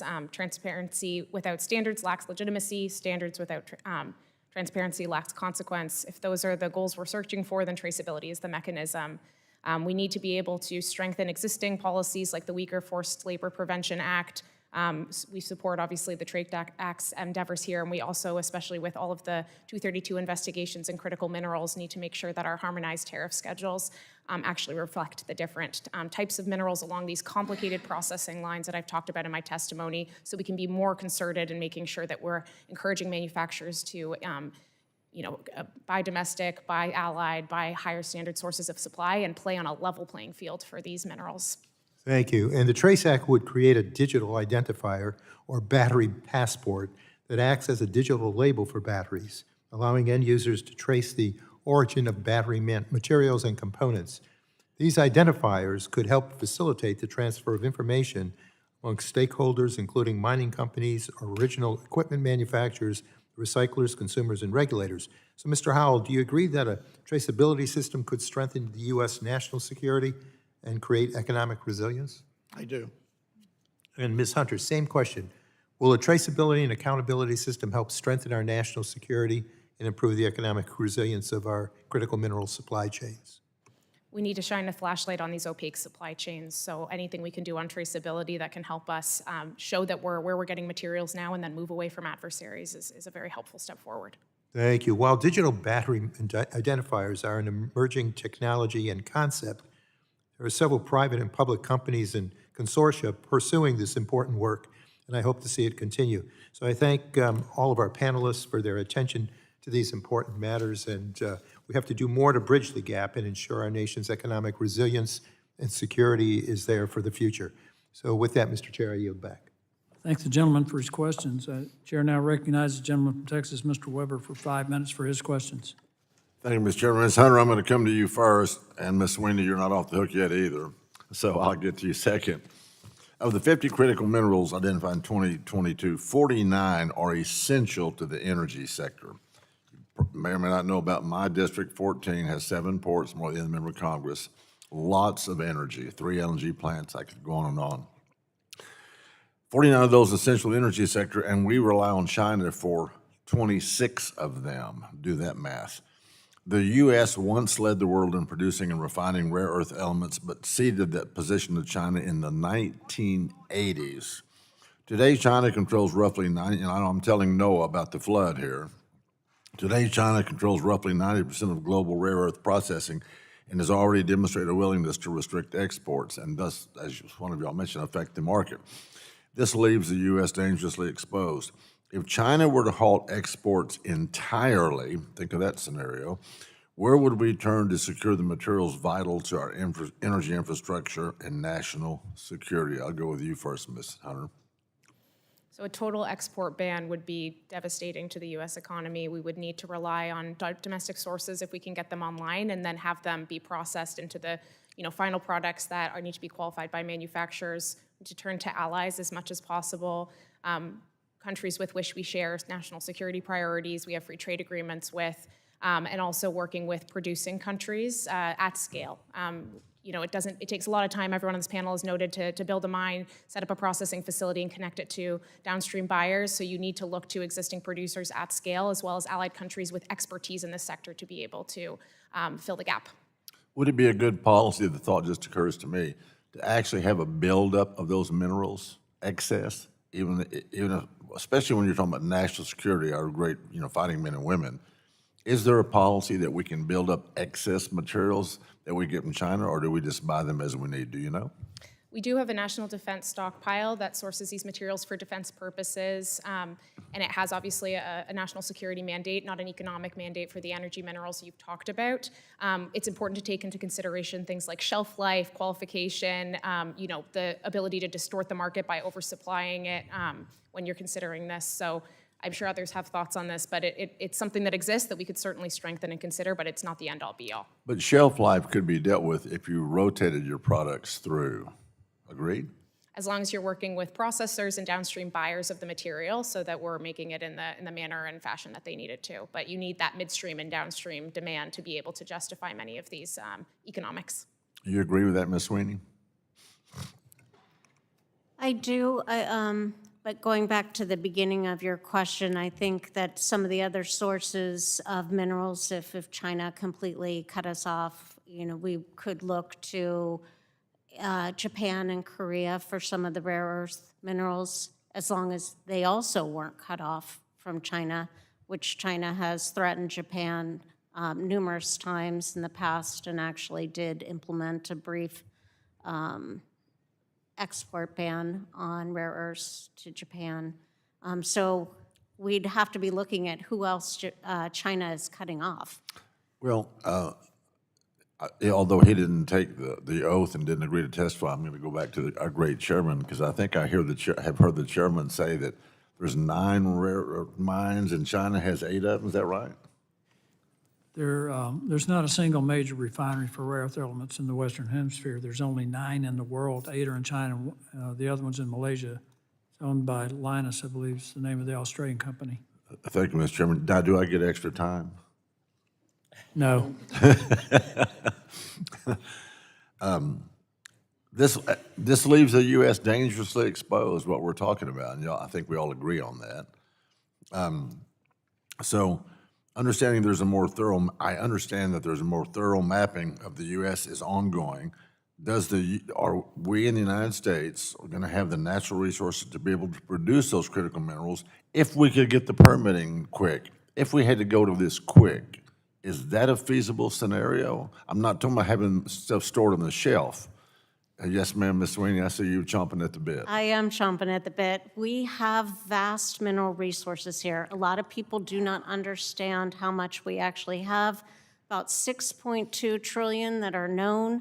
The U.S. Geological Survey says that more is going to be found than we've already discovered to date, and they have identified 800 sites for potential critical mineral resources in the U.S. Thank you for that, Mr. Chairman. I yield back. I might have been a little lax there if you'd kept going, but I think the gentleman. All right, then I'm going to come to you, Mr. Hart. No. The chair now recognizes the gentlelady from Texas, Ms. Fletcher, for 5 minutes for her questions. Oh, well, I'm sorry. Okay. I got it out of order, my bad. The chair now recognizes the gentlelady from New York, Ms. Ocasio-Cortez, No worries. for her questions. Thank you so much, Mr. Chairman, and thank you as well for the generous and kind words you had to share about Chairman Connolly and Ranking Member Connolly. And he'll be very missed, and we will all miss his demeanor and his humor as well. So thank you. I'm glad that we are here talking about our domestic critical mineral supply chain today, because it is an area that I do believe could be ripe for bipartisan collaboration. The truth is, whether it's for our vehicles, our smartphones, or our national security, our economy does rely on having access to these minerals. And because the cars and smartphones of tomorrow may rely on different mineral compositions than they do today, it is important that we in Congress continue to plan for resilient and reliable supply chains. As the former ranking member on the House Natural Resources, Energy, and Mineral Resources Subcommittee, I can say that the urgency behind these issues is something I've been grappling with up close for years. Now, we've heard a lot about how crucial tax credits and low-cost lending are to our domestic critical minerals supply chain, all while Republicans today are slashing those very same programs in their reconciliation bill. In the Rules Committee, not too far away from here, we are marking up legislation that actually draws down a lot of the financial tools that both allow demand to be at the level necessary in these markets, and also the lending that's required to allow these supply chains to flourish. But hearing the debate today, I would also like to focus on the solutions that I believe my colleagues on both sides of the aisle can agree on, namely grid storage and battery recycling. Very often we have this conversation about how we can increase production and how production can be aided, but we also very often don't look at the other end of this equation, which is that once batteries are in the United States, once they have been produced, once these minerals have been deployed, when they reach the end of their life, they don't have to go to a landfill. We can retain crucial elements of batteries and keep them in and make them part of our supply chain through robust recycling. Mr. Howell, in your testimony, you touched briefly on the notion of grid storage. Can you explain to people what grid storage is?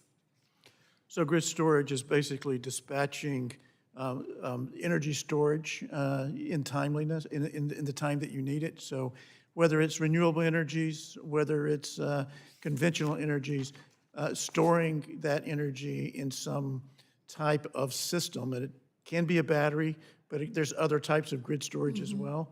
And then dispatching that when you need it. And how would investing in grid storage help us to support more reliable and affordable electricity? So the grid pretty much is built for peak demand each day. And so there's a great deal of power capability overnight. And so by storing that energy overnight, you can actually reduce the number of power distribution that you need. Yes, I think a lot of times folks understandably don't quite understand how our grid works. And I think a lot of people will be surprised to learn that once you generate the electricity necessary, it goes essentially right to its end use. And once that electricity is generated, it needs to be used pretty quickly. But storing it allows us to deploy it at times, produce it and then deploy it. And one area, when it comes to minerals, there's often talk about competition with China.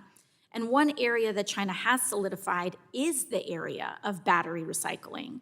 In fact, by the end of 2025, China is forecast to account for 78 to 89% of global battery recycling capacity. Mr. Howell, why is developing domestic battery recycling important for our economic security as well as domestic supply chains? It reduces our need for every critical material in the battery that we're talking about today. So our calculations when I was with the Department of Energy showed that by the early 30s, mid 2030s, that we could be actually recovering enough battery materials from recycled batteries to provide 30 to 40% of just about each of those critical minerals that we... 30 to 40%? Right. And 30 to 40%, and then decades later, maybe 90 to 95%. I think this is something that I don't believe is being paid nearly enough attention to, where, yes, procurement of critical minerals is an important part of this process, but we will be endlessly dependent on that, and we will endlessly be scrambling on this if we don't also make investments in recycling. Going back to the topic of grid storage, how would investing in grid storage incentivize the development of domestic battery recycling plants? It basically provides that end-use market for investment in production capability of battery systems. And thank you very much. Young lady's time has expired. I do appreciate the dialogue on recycling batteries. We're getting a substantial amount, if not most, of our antimony from recycled batteries. The chair now recognizes the gentleman from Idaho, Mr. Fulcher, for 5 minutes for his questions. Thank you, Mr. Chairman. And I'll give Ms. Sweeney a heads up that I'm going to be asking her for a lessons learned question here. But before I do, I just want to set up the reason I'm asking that question as a bit of history. So in Idaho, the Stibnite mining district became active during World War I, 1914 to 1918, for extracting antimony and tungsten. These minerals were critical for munitions and weapons manufacturing. During World War II, Stibnite became the largest domestic supplier of antimony and provided 90% of domestic antimony used in the U.S. war effort. Following the war, demand for these minerals declined sharply, and today, in 2025, if you can believe it, the United States has no domestic antimony mine. So Stibnite Gold Project, located in Idaho, aims to reestablish domestic antimony production. Once operational, it's projected to supply up to 35% of the antimony demand in the first 6 years, strengthening national security and reducing dependence on foreign sources. Until recently, China accounted for over 50 to 60% of global antimony production, and the Chinese government banned exports of antimony, gallium, and germanium to the U.S. This intensified the urgency to restore domestic supply, and antimony trisulfide from Stibnite remains the only known domestic source capable of meeting the U.S. Department of Defense needs for small arms, munitions, and missiles. So fast forward to now. In April of 25, just a month ago, Stibnite Gold Project, operated by Perpetua, was designated as a priority project by the Trump administration in response to the worsening critical mineral crisis. After entering the formal federal permitting process in 2016, the project achieved a major milestone 2 days ago, just here, May 19, in federal permitting when it received its final federal authorization, Section 404 Clean Water Act permit from the U.S. Corps of Engineers. Now, with all that history, I just want to ask you, Ms. Sweeney, from your vantage point, what are the lessons learned from this project? I know this is not the only one that has gone through similar types of processes. Just like to get your vantage point. What's the lesson learned we can use from this? So I think there are several lessons to be learned here, and thank you for the question. I think the first one is really highlighting the importance of byproduct material. So antimony is going to be a byproduct of the gold production. So if the gold production were not economic, that antimony would not be mined at all. Secondly, the permitting process clearly took a very long time for Perpetua when they really were actively going out there and cleaning up nearby old mine tailings and mine sites while they were trying to move forward. They were trying to do everything in the right way. The third is the need for litigation reform because this project is being litigated. And one of the issues that is being raised is one that could be addressed by Congress through the Mining Regulatory Clarity Act, which I know has received some bipartisan support right here in the House. Thank you for that. I think, if I understand it correctly, although the permit was initiated in 2016, it's been about an 18-year process. Absolutely, it's really, and they've spent, hundreds of millions of dollars just to get to the point of putting in their permit for approval. Yeah, Mr. Herrgott, did I pronounce that correctly? In my last year in the Trump administration, as his permitting lead, flew out there, toured the site with Governor Little, and it's important to keep in mind that the lost revenue, the cost, is going to prevent tax revenue that will be generated from that project in the out years because of how much money it's losing on the front end. But it's important to point out that mining is entirely supported by private capital, unlike the rest of the world. Had Perpetua then Midas not put the money at risk on a legacy site that is going to give us better environmental outcomes than if they had done nothing, it's important to keep in mind that project, much like many of the other brownfield projects in the country, are going back to legacy mines from World War II, fixing them, restoring hydrological resources, and leaving it better than when they got there. And Perpetua doesn't get enough credit for that. Thank you. Mr. Chairman, I'm out of time. However, I'm going to send Mr. Herrgott a follow-up question having to do with the role of land management agencies, and I'd like to get your input on that as well. Mr. Chairman, I yield back.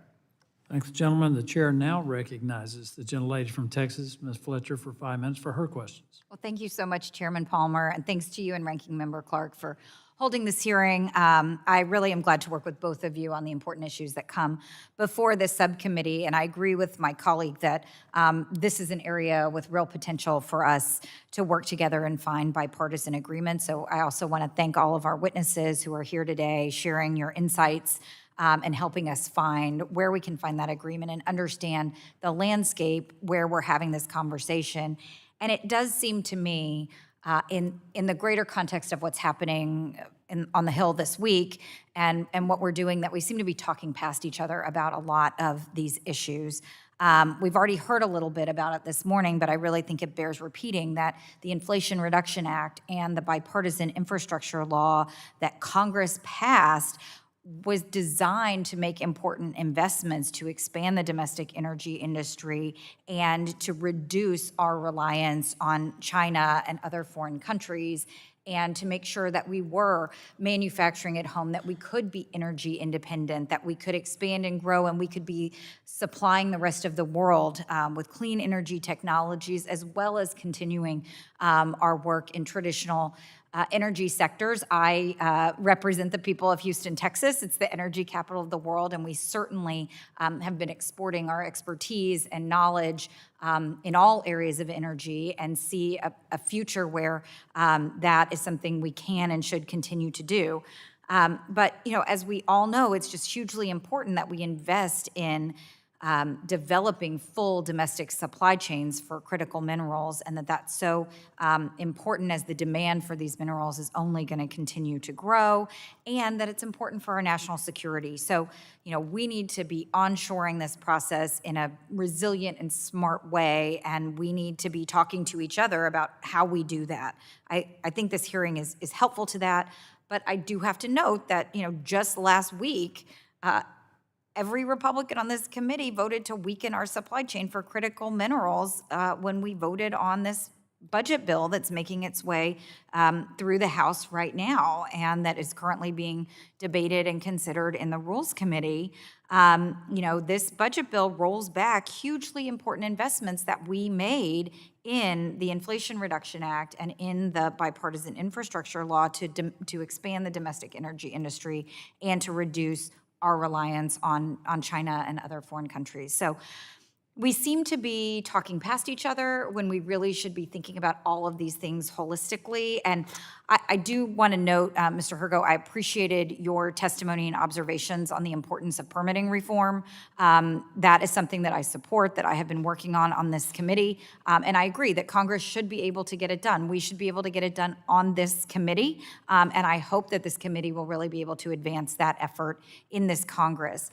With that said, and with the time we have left, I do think it's important to understand better how some of the efforts that we're seeing in the administration and some of the efforts to repeal these important investments, as well as this overall kind of atmosphere of uncertainty that I'm certainly hearing about from my constituents, is affecting the energy and the critical minerals industry. And so with that, I do want to turn to you, Mr. Howell, because of your background, both in the government and in the private sector. I think you've got a great perspective here to just share with us your thoughts on how you expect that companies in the United States that are part of the critical mineral supply chain might react in response to repealing these IRA investments and tax credits, and also how that might affect innovation and investment in more U.S. manufacturing. Thank you for that question, Madam Congresswoman. Consistency and predictability are so important to the private sector. And, there's lots of tools that the federal government can employ to support critical minerals and processing in the United States.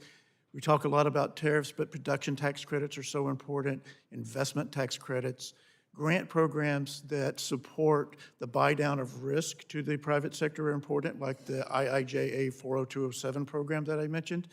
When I was with the Department of Energy, for every dollar spent, $2 of private sector investment was spent on those programs. And of course, the Loan Program Office. All of these, it's not one size fits all for our industry colleagues in our BATT coalition. They look for all of these levers, but specifically, they do want some consistency, transparency, they do want predictability, and their shareholders, their financial backers want the same. Well, thank you so much. I'm out of time, but I do have a couple more questions for you, so I will submit them for the record, and I will yield back. Thank you. Thank you. The chair now recognizes the gentleman from Ohio, Mr. Rulli, for 5 minutes for his question. Thank you, Chairman. The question would be for Ms. Sweeney and Mr. Hammond. What factors does a company consider when they're thinking about what location in the United States of America that a processing or a refinery facility would be in? So what states specifically? Or what would be the parameters or the factors when you're looking at different locations? I mean, the continental United States is so vast in areas and resources and highways and stuff. What factors would play into that development? So certainly ore grade would be a big factor, but there are companies that try to avoid federal lands at all costs because the permitting process for federal lands takes so much longer because there's more agencies involved and it almost always triggers NEPA, whereas if you're on state or private lands, you can move your project forward that much more quickly. Mr. Hammond, do you have a comment? Sure. So echoing what Katie said, with mining, you have to go where the minerals are, right? It sounds like common sense, but it's the way it is. They're not coming to you. You have to go to them. But in particular, where you choose is also going to be a matter of where's the most favorable regulatory environment. And I agree with Katie as well. For many people, doing that on federal land is going to be more problem than it's worth. So you're going to look for state or private. Mr. Hammond, in your written statement, you said that the company decided to skip out on development opportunities on federal land when the development was right next to an existing project on state or private land. I know in the state of Ohio, a company from West Virginia, Infinity, was granted the right to drill on state lands. And there was a very compassionate, very conscious acknowledgement of the preservation of the environmental impact. I think anyone that's involved with minerals, we understand that the Mother Earth needs to be protected at all costs. In this case in particular, I think they decided that there was already a private piece of property that was right next to it that was already doing drilling. So they decided to use that property to pay for an additional contract with people that they didn't have to because they already had the state contract. So in all due respect to the preservation of the environment, they chose to go on the private land and do horizontal drilling into the state land, so there would be no surface impact on the state property. I thought this was a logical approach to the pathway forward for the development of minerals in America. But we see that there's a big difference when you look at private land, state land, and federal land. So I think you already started the parameters of how it looks like when you're playing around with the federal land, with the hiccups and the road bumps that we have in place for that. Do you see a pathway forward, either one of you, on how we get past these roadblocks? More efficient permitting for federal lands, I think, is the direction we need to go. That means more efficient NEPA reviews, environmental assessments, environmental impact statements. The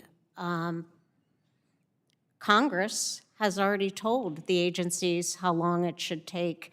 And I think that there have been some projects where those deadlines have been ignored, or the companies have been told that they need to request an extension rather than trying to push those timelines. Excellent. Mr. So Hammond? we need people to implement what Congress told them to do. Sure, I think Katie's right. It comes down to permitting reform, but one thing in particular that I was focusing on in my testimony is concurrent review or consecutive reviews as opposed to parallel or concurrent. And that's the example I was talking about with respect to uranium, where a project proponent was going through the process, but then kept having new requirements dumped on them and extending out the time of the review. So, I mean, what I think will be most effective is if you tell a project proponent on day 0 what exactly you're going to need to get through all the way through a permitting process. That's the fair way to do it, and that's the efficient way to do it. Thank you so much, Chairman. I yield my time. I thank the gentleman. The chair now recognizes the gentleman from Georgia, Mr. Allen, for 5 minutes for his questions. Thank you, Mr. Chairman. holding this important hearing. I want to thank the witnesses for testifying today. Obviously, we highlighted the importance of critical minerals in our everyday life and why we should not be reliant on China for those critical materials. And it's a matter of national and economic security that the U.S. be a leader in this critical mineral economy. Ms. Sweeney, what is the status of critical minerals mining in the U.S., and how has the U.S. capacity changed over time, particularly in the last administration? So in 2022, we became our most import reliant ever. The trend lines have not been great. We used to be a leader of many of these supply chains, particularly directly after World War II and into the Cold War. But we have ceded that territory mainly to China, and with that, we cede all the economic value that goes with the processing of those minerals. Critical minerals production, processing, and refining are energy-intensive processes. If we're to build up domestic energy to help supply critical materials, are there any energy infrastructure components that we need to consider? I think you keyed on a very important issue. In order to scale up on processing, you got to power up, and the mining companies will pay for it if you give them the certainty on a reasonable pathway forward. You're absolutely correct, and it's not just on the energy; it's also on the rail and other infrastructure as well. Right. Anybody else like to comment on that?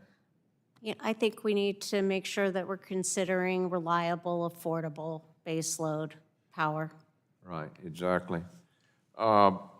Ms. Hunter, when China began investing in critical mineral supply chain in the 80s and 90s, they went from a small share of the market, and now they dominate the market.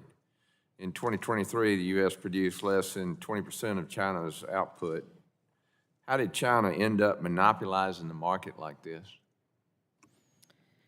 This is a very concerted long-term strategy that the CCP has been laying out and implementing for decades. The Made in China 2025 plan really delineates clearly what they're trying to do with increasing imports of feedstock materials, leveraging recycled inputs, and then dominating in the processing midstream so that they can lead on advanced technologies that rely on these technically converted materials. They use illegal subsidies, direct and indirect. They use $57 billion in lending to foreign nations between 2020 and 2021 to access minerals abroad. And they use market manipulation tools that have been talked about already, but dictating prices and influencing them in their favor, consolidating their market control. Well, we've watched this for some time, and I don't know, why the alarm bells have not gone off before now. And of course, we're dealing with, again, Congress is saying we got to get this done, and then the agencies are like, well, we have to delay it further. I mean, it's critical. I mean, what lessons can we learn from this, from their monopolization of this going forward, and how do we get off the dime here? I'm always reluctant to say we should take a page from the CCP's book, but their consistency and on policy and then also monitoring the market dynamics and competitors to adjust as needed has been very successful in maintaining their control. So given the bipartisan nature of this issue, I think consistency and leveraging whatever we can to help American competitiveness, but also supporting a diversification of the market will insulate us from the undue control that they exert over us today. I agree with your assessment. We cannot continue to operate complacently. Well, I'm about out of time, but I've got a few more questions here that I'll submit for the record. Thank you again very much for your testimony, and obviously we've got to get off the dime here and get with it, and I think we'll figure that out. Thank you for your help. I yield back. The gentleman yields. The chair now recognizes the gentleman from Texas, Mr. Crenshaw, for 5 minutes for his questions. Thank you, Mr. Chairman. Thank you to all our witnesses for being here. Critical minerals are the backbone of a modern economy and a modern military, from semiconductors to advanced weapon systems. But today, the U.S. imports between 50% and 82% of the critical minerals we need. So where are they coming from? It's been mentioned plenty of times here. They're coming from China. That's not good. Our national security, our national industrial base, our economic future, dependent on supply chains we don't control from regimes we cannot trust. And why? Well, mostly because our laws and regulations have made it virtually impossible to open up new mines in this country. And even when we do mine, we still have to ship the raw materials overseas just to get them refined because we've offshored our processing capabilities. I want to commend the Trump administration for taking some meaningful steps to address this with executive action. The executive order on critical minerals was a step in the right direction by cutting red tape, but we need to codify this. This is Congress's responsibility, and we're behind. You know, China didn't dominate this space by accident. It's a long game, decades of strategic investments in resource-rich nations across Africa, Asia, Latin America. In 2023, China was the top supplier for 29 out of the 50 critical minerals identified by the U.S. Geological Survey. So that's what it looks like when a global adversary plays chess and we're still playing checkers. And I think it's time we act serious about this, start securing our supply chains, rebuilding our refining capacity, and cutting the red tape that's left us dependent and vulnerable. I might add, I think this is becoming more of a bipartisan issue. I think everybody starts to realize we need these critical minerals. My first question for Mr. Hammond, can you explain how one of the problems we have is there's a lot of radical environmental groups holding up critical mineral mining and related infrastructure projects throughout the court system. I mean, it's not just critical mining. Sometimes it's an off-ramp of a highway. How could we address that? So that's a incredible issue that you brought up, and it's a huge problem. I spoke earlier about judicial reform. What happens is you can go through, as we've talked about earlier, decades-long process to get a mine off the ground. It could be approved by an agency, but a unfriendly environmental group can drop in, file litigation, and tie that same project up for additional years or kill it altogether. Capital only has, can wait around for only so long before it goes to another place. So that's just one way that they have in their toolbox to kill our progress on mining. Yeah, well, I'm not sure it would be in our jurisdiction for judicial review, but are there any particular bills that come to mind that seek to fix this problem that we should be aware of? So over the years, I think likely at judiciary, but also at natural resources, they've looked at what's called EJA reform. Basically, under EJA, you can file litigation, then go to the judge, and he can award you attorney's fees at the end. So we're basically, as a federal government, financing litigation against ourselves. Huh. That doesn't make sense. What about unworkable environmental regulations that affect investment decisions for companies looking to develop domestic critical mining production or mineral production? Sure. So if you are a company that's looking to get involved in this business or expand operations in this country, it's fairly intimidating to look down the barrel of the regulations that we've set forth. So what I think the solution is giving consistent and early guidance to companies what the federal government is going to require to get through a permitting process. An investor recently told me that if you want to unleash hundreds or billions of dollars in mining in the near future, tell a company that you're going to do an EIS in a year, not 4 years, and then they'll get really interested and money will start to flow.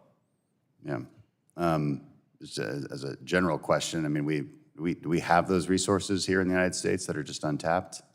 Yes, I think we spoke about that a little bit sooner, but yes, we have abundant critical minerals in this country. I think in the state of Utah alone, we have 40 out of 50 critical minerals. So now look at California, Arizona, and so on and so on.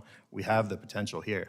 Yep. I think it's important to keep in mind that we can't have a piecemeal segmented process. We need to have the mineral extraction, the processing, and the energy all at the same time, or else we're not doing what we actually need to do to create the integrated supply chain. Well, that kind of gets to my next question. In my limited time for Ms. Sweeney, China actively pursuing all these projects around the world. They have the full supply chain that you just mentioned.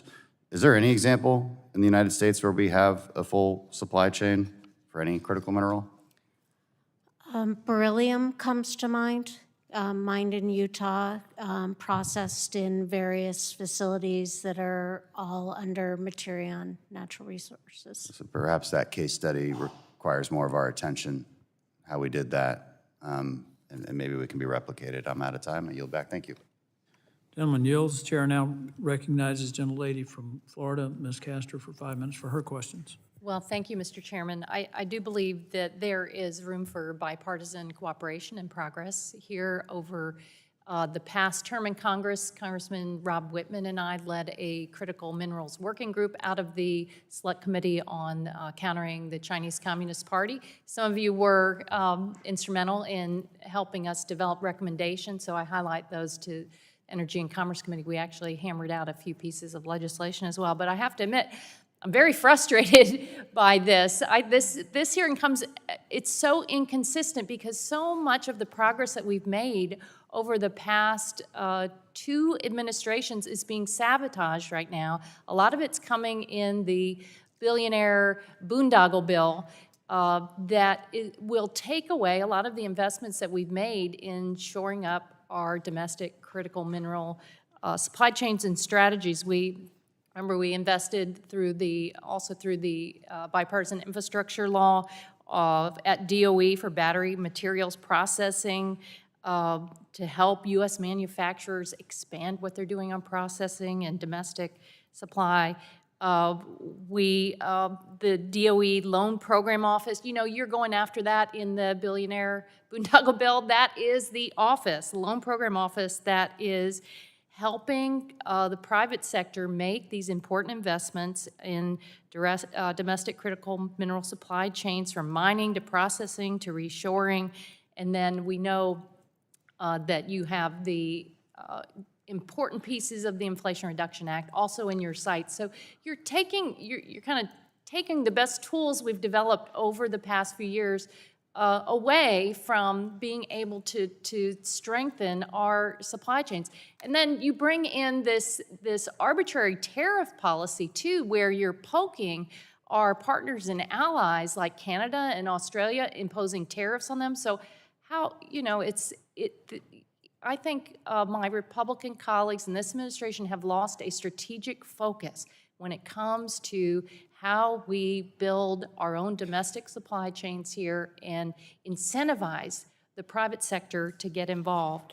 One example, Ms. Hunter, you testified in front of our Critical Minerals Work Group, thank you very much, is the 30D Clean Vehicle Tax Credit that now is in the billionaire tax giveaway. They want to take that away. How will that impact our ability here in the U.S. to bolster our domestic critical mineral supply chains, and how will that impact our national security?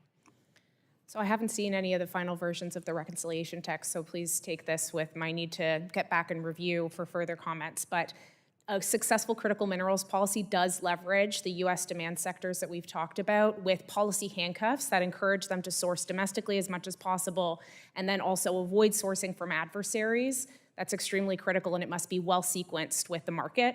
Similarly, we have to counteract cost disadvantages at home. The 45X tax credit does help attract investment here consistently over a long period of time. And without that, we risk the continued disinterest of investors and producers looking at the United States as an opportunity to process.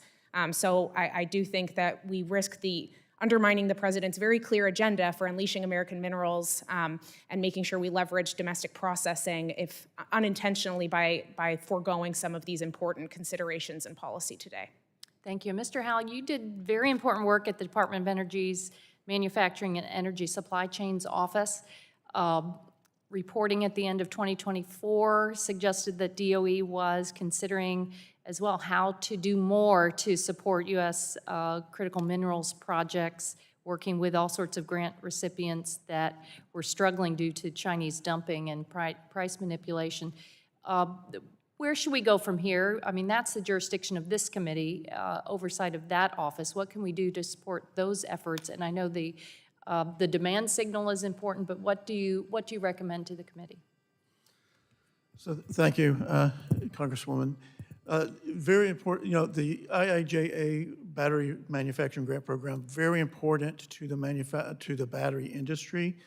It provides that high-risk, high-reward leveraging of private sector funding to install first-of-a-kind, in many cases, first-of-a-kind production capacity in the United States.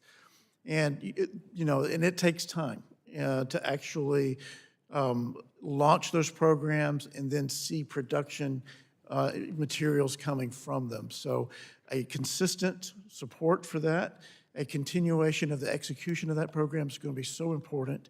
And for those companies that may be struggling in the near term, the 30D tax credits basically do provide that market pull for those materials that are going to be coming out of those facilities once they are actually in production. Thank you very much. I yield back. Gentlelady yields. The chair now recognizes the vice chairman of the full committee, the gentleman from Pennsylvania, Dr. Joyce, for 5 minutes for his questions. Thank you, Chairman Palmer and Ranking Member Clark, for holding this important hearing, and thank you for our witnesses for testifying. Critical materials, specifically critical minerals, are required in many areas of manufacturing, ranging from products simple like a sunscreen, to light bulbs, to vital energy, and to defense applications. A steady supply of critical minerals is essential to protect America's economic and our national security. Unfortunately, for decades, we have ceded our advantage in the production and refining of these materials to other countries, specifically China. Over the last few years, we've seen the consequences of this domestic inaction as China bans or severely limits exports to the U.S. of critical minerals essential to our national security. Let's be clear.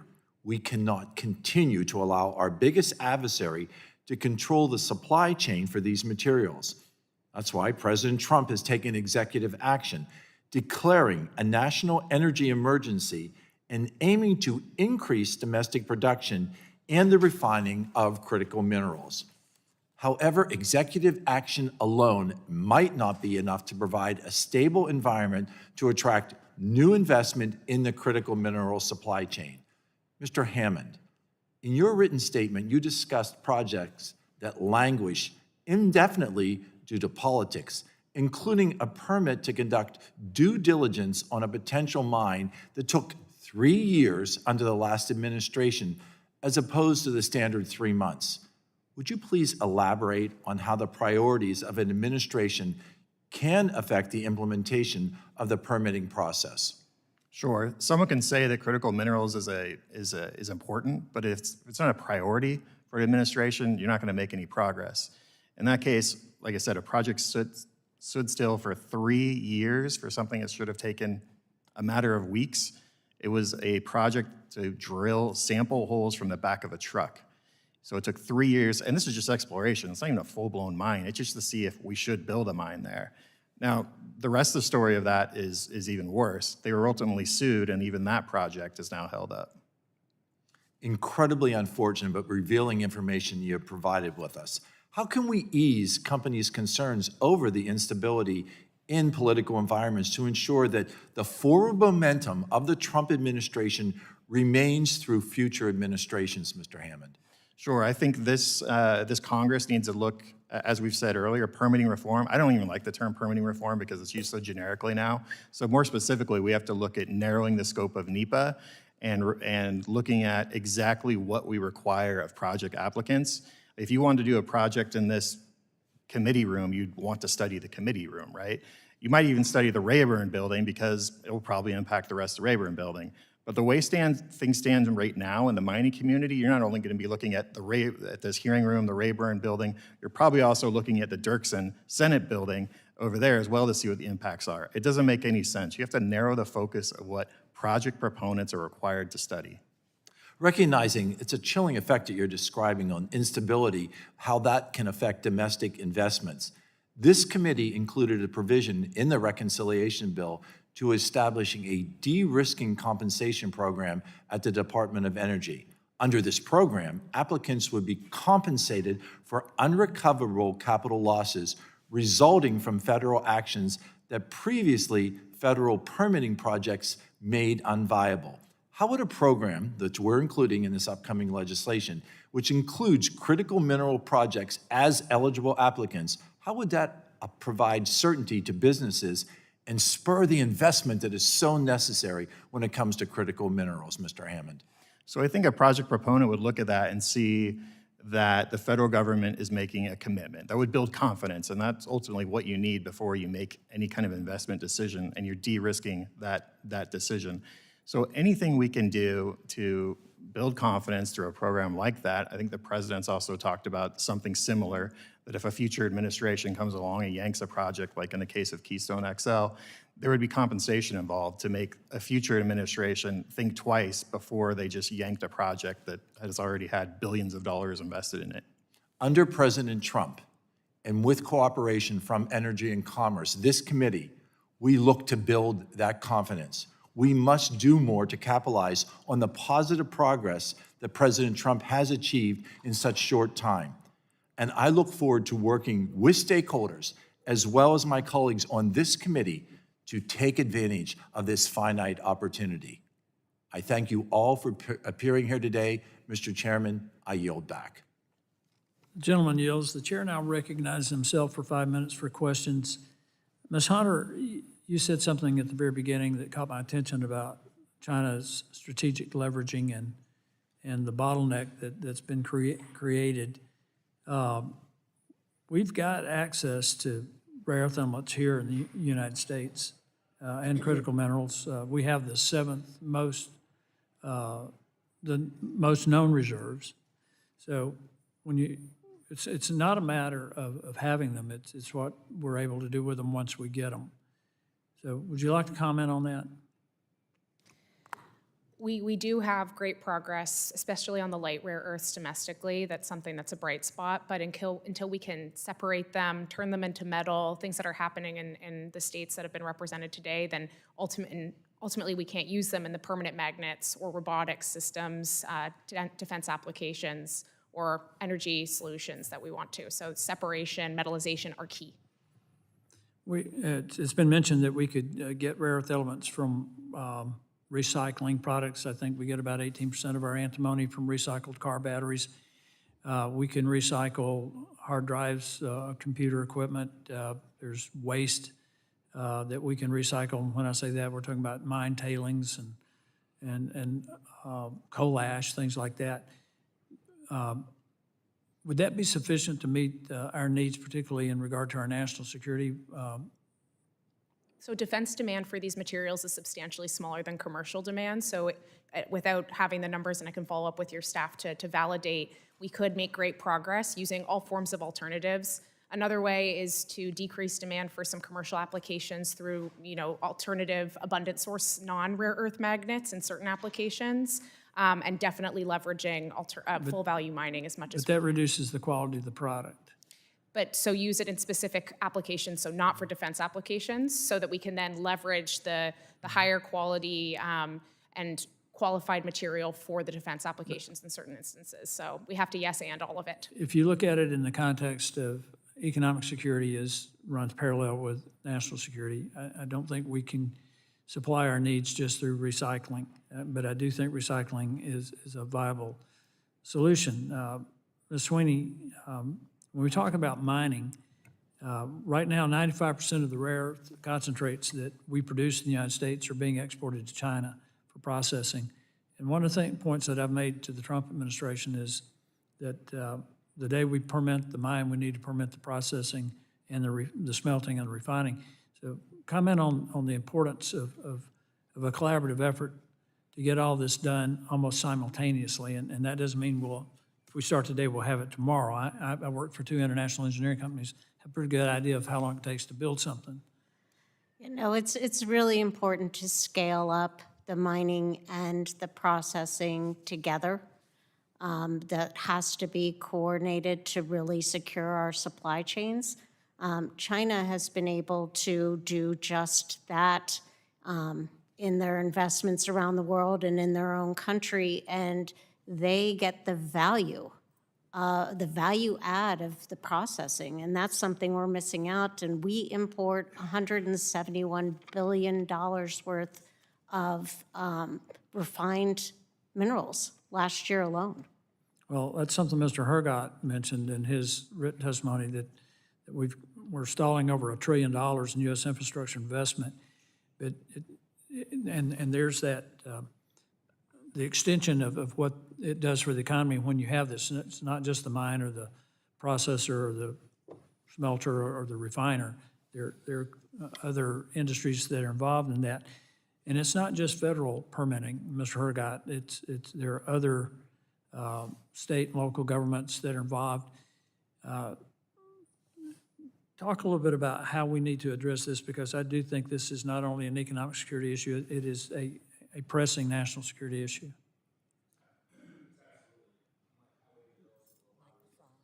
Microphone, please. Where there is a federal interest, because it's entirely supported by the private sector, these backbone industries, the fact that the neodymium that is in your microphone, we give to China at $1, they sell it back to us at $500, and even as of this month, the architect of the Capitol is going to ask for a waiver to buy more from China for our own hearing room. I just noticed I'm so short on time. I have another question I want to ask you specifically.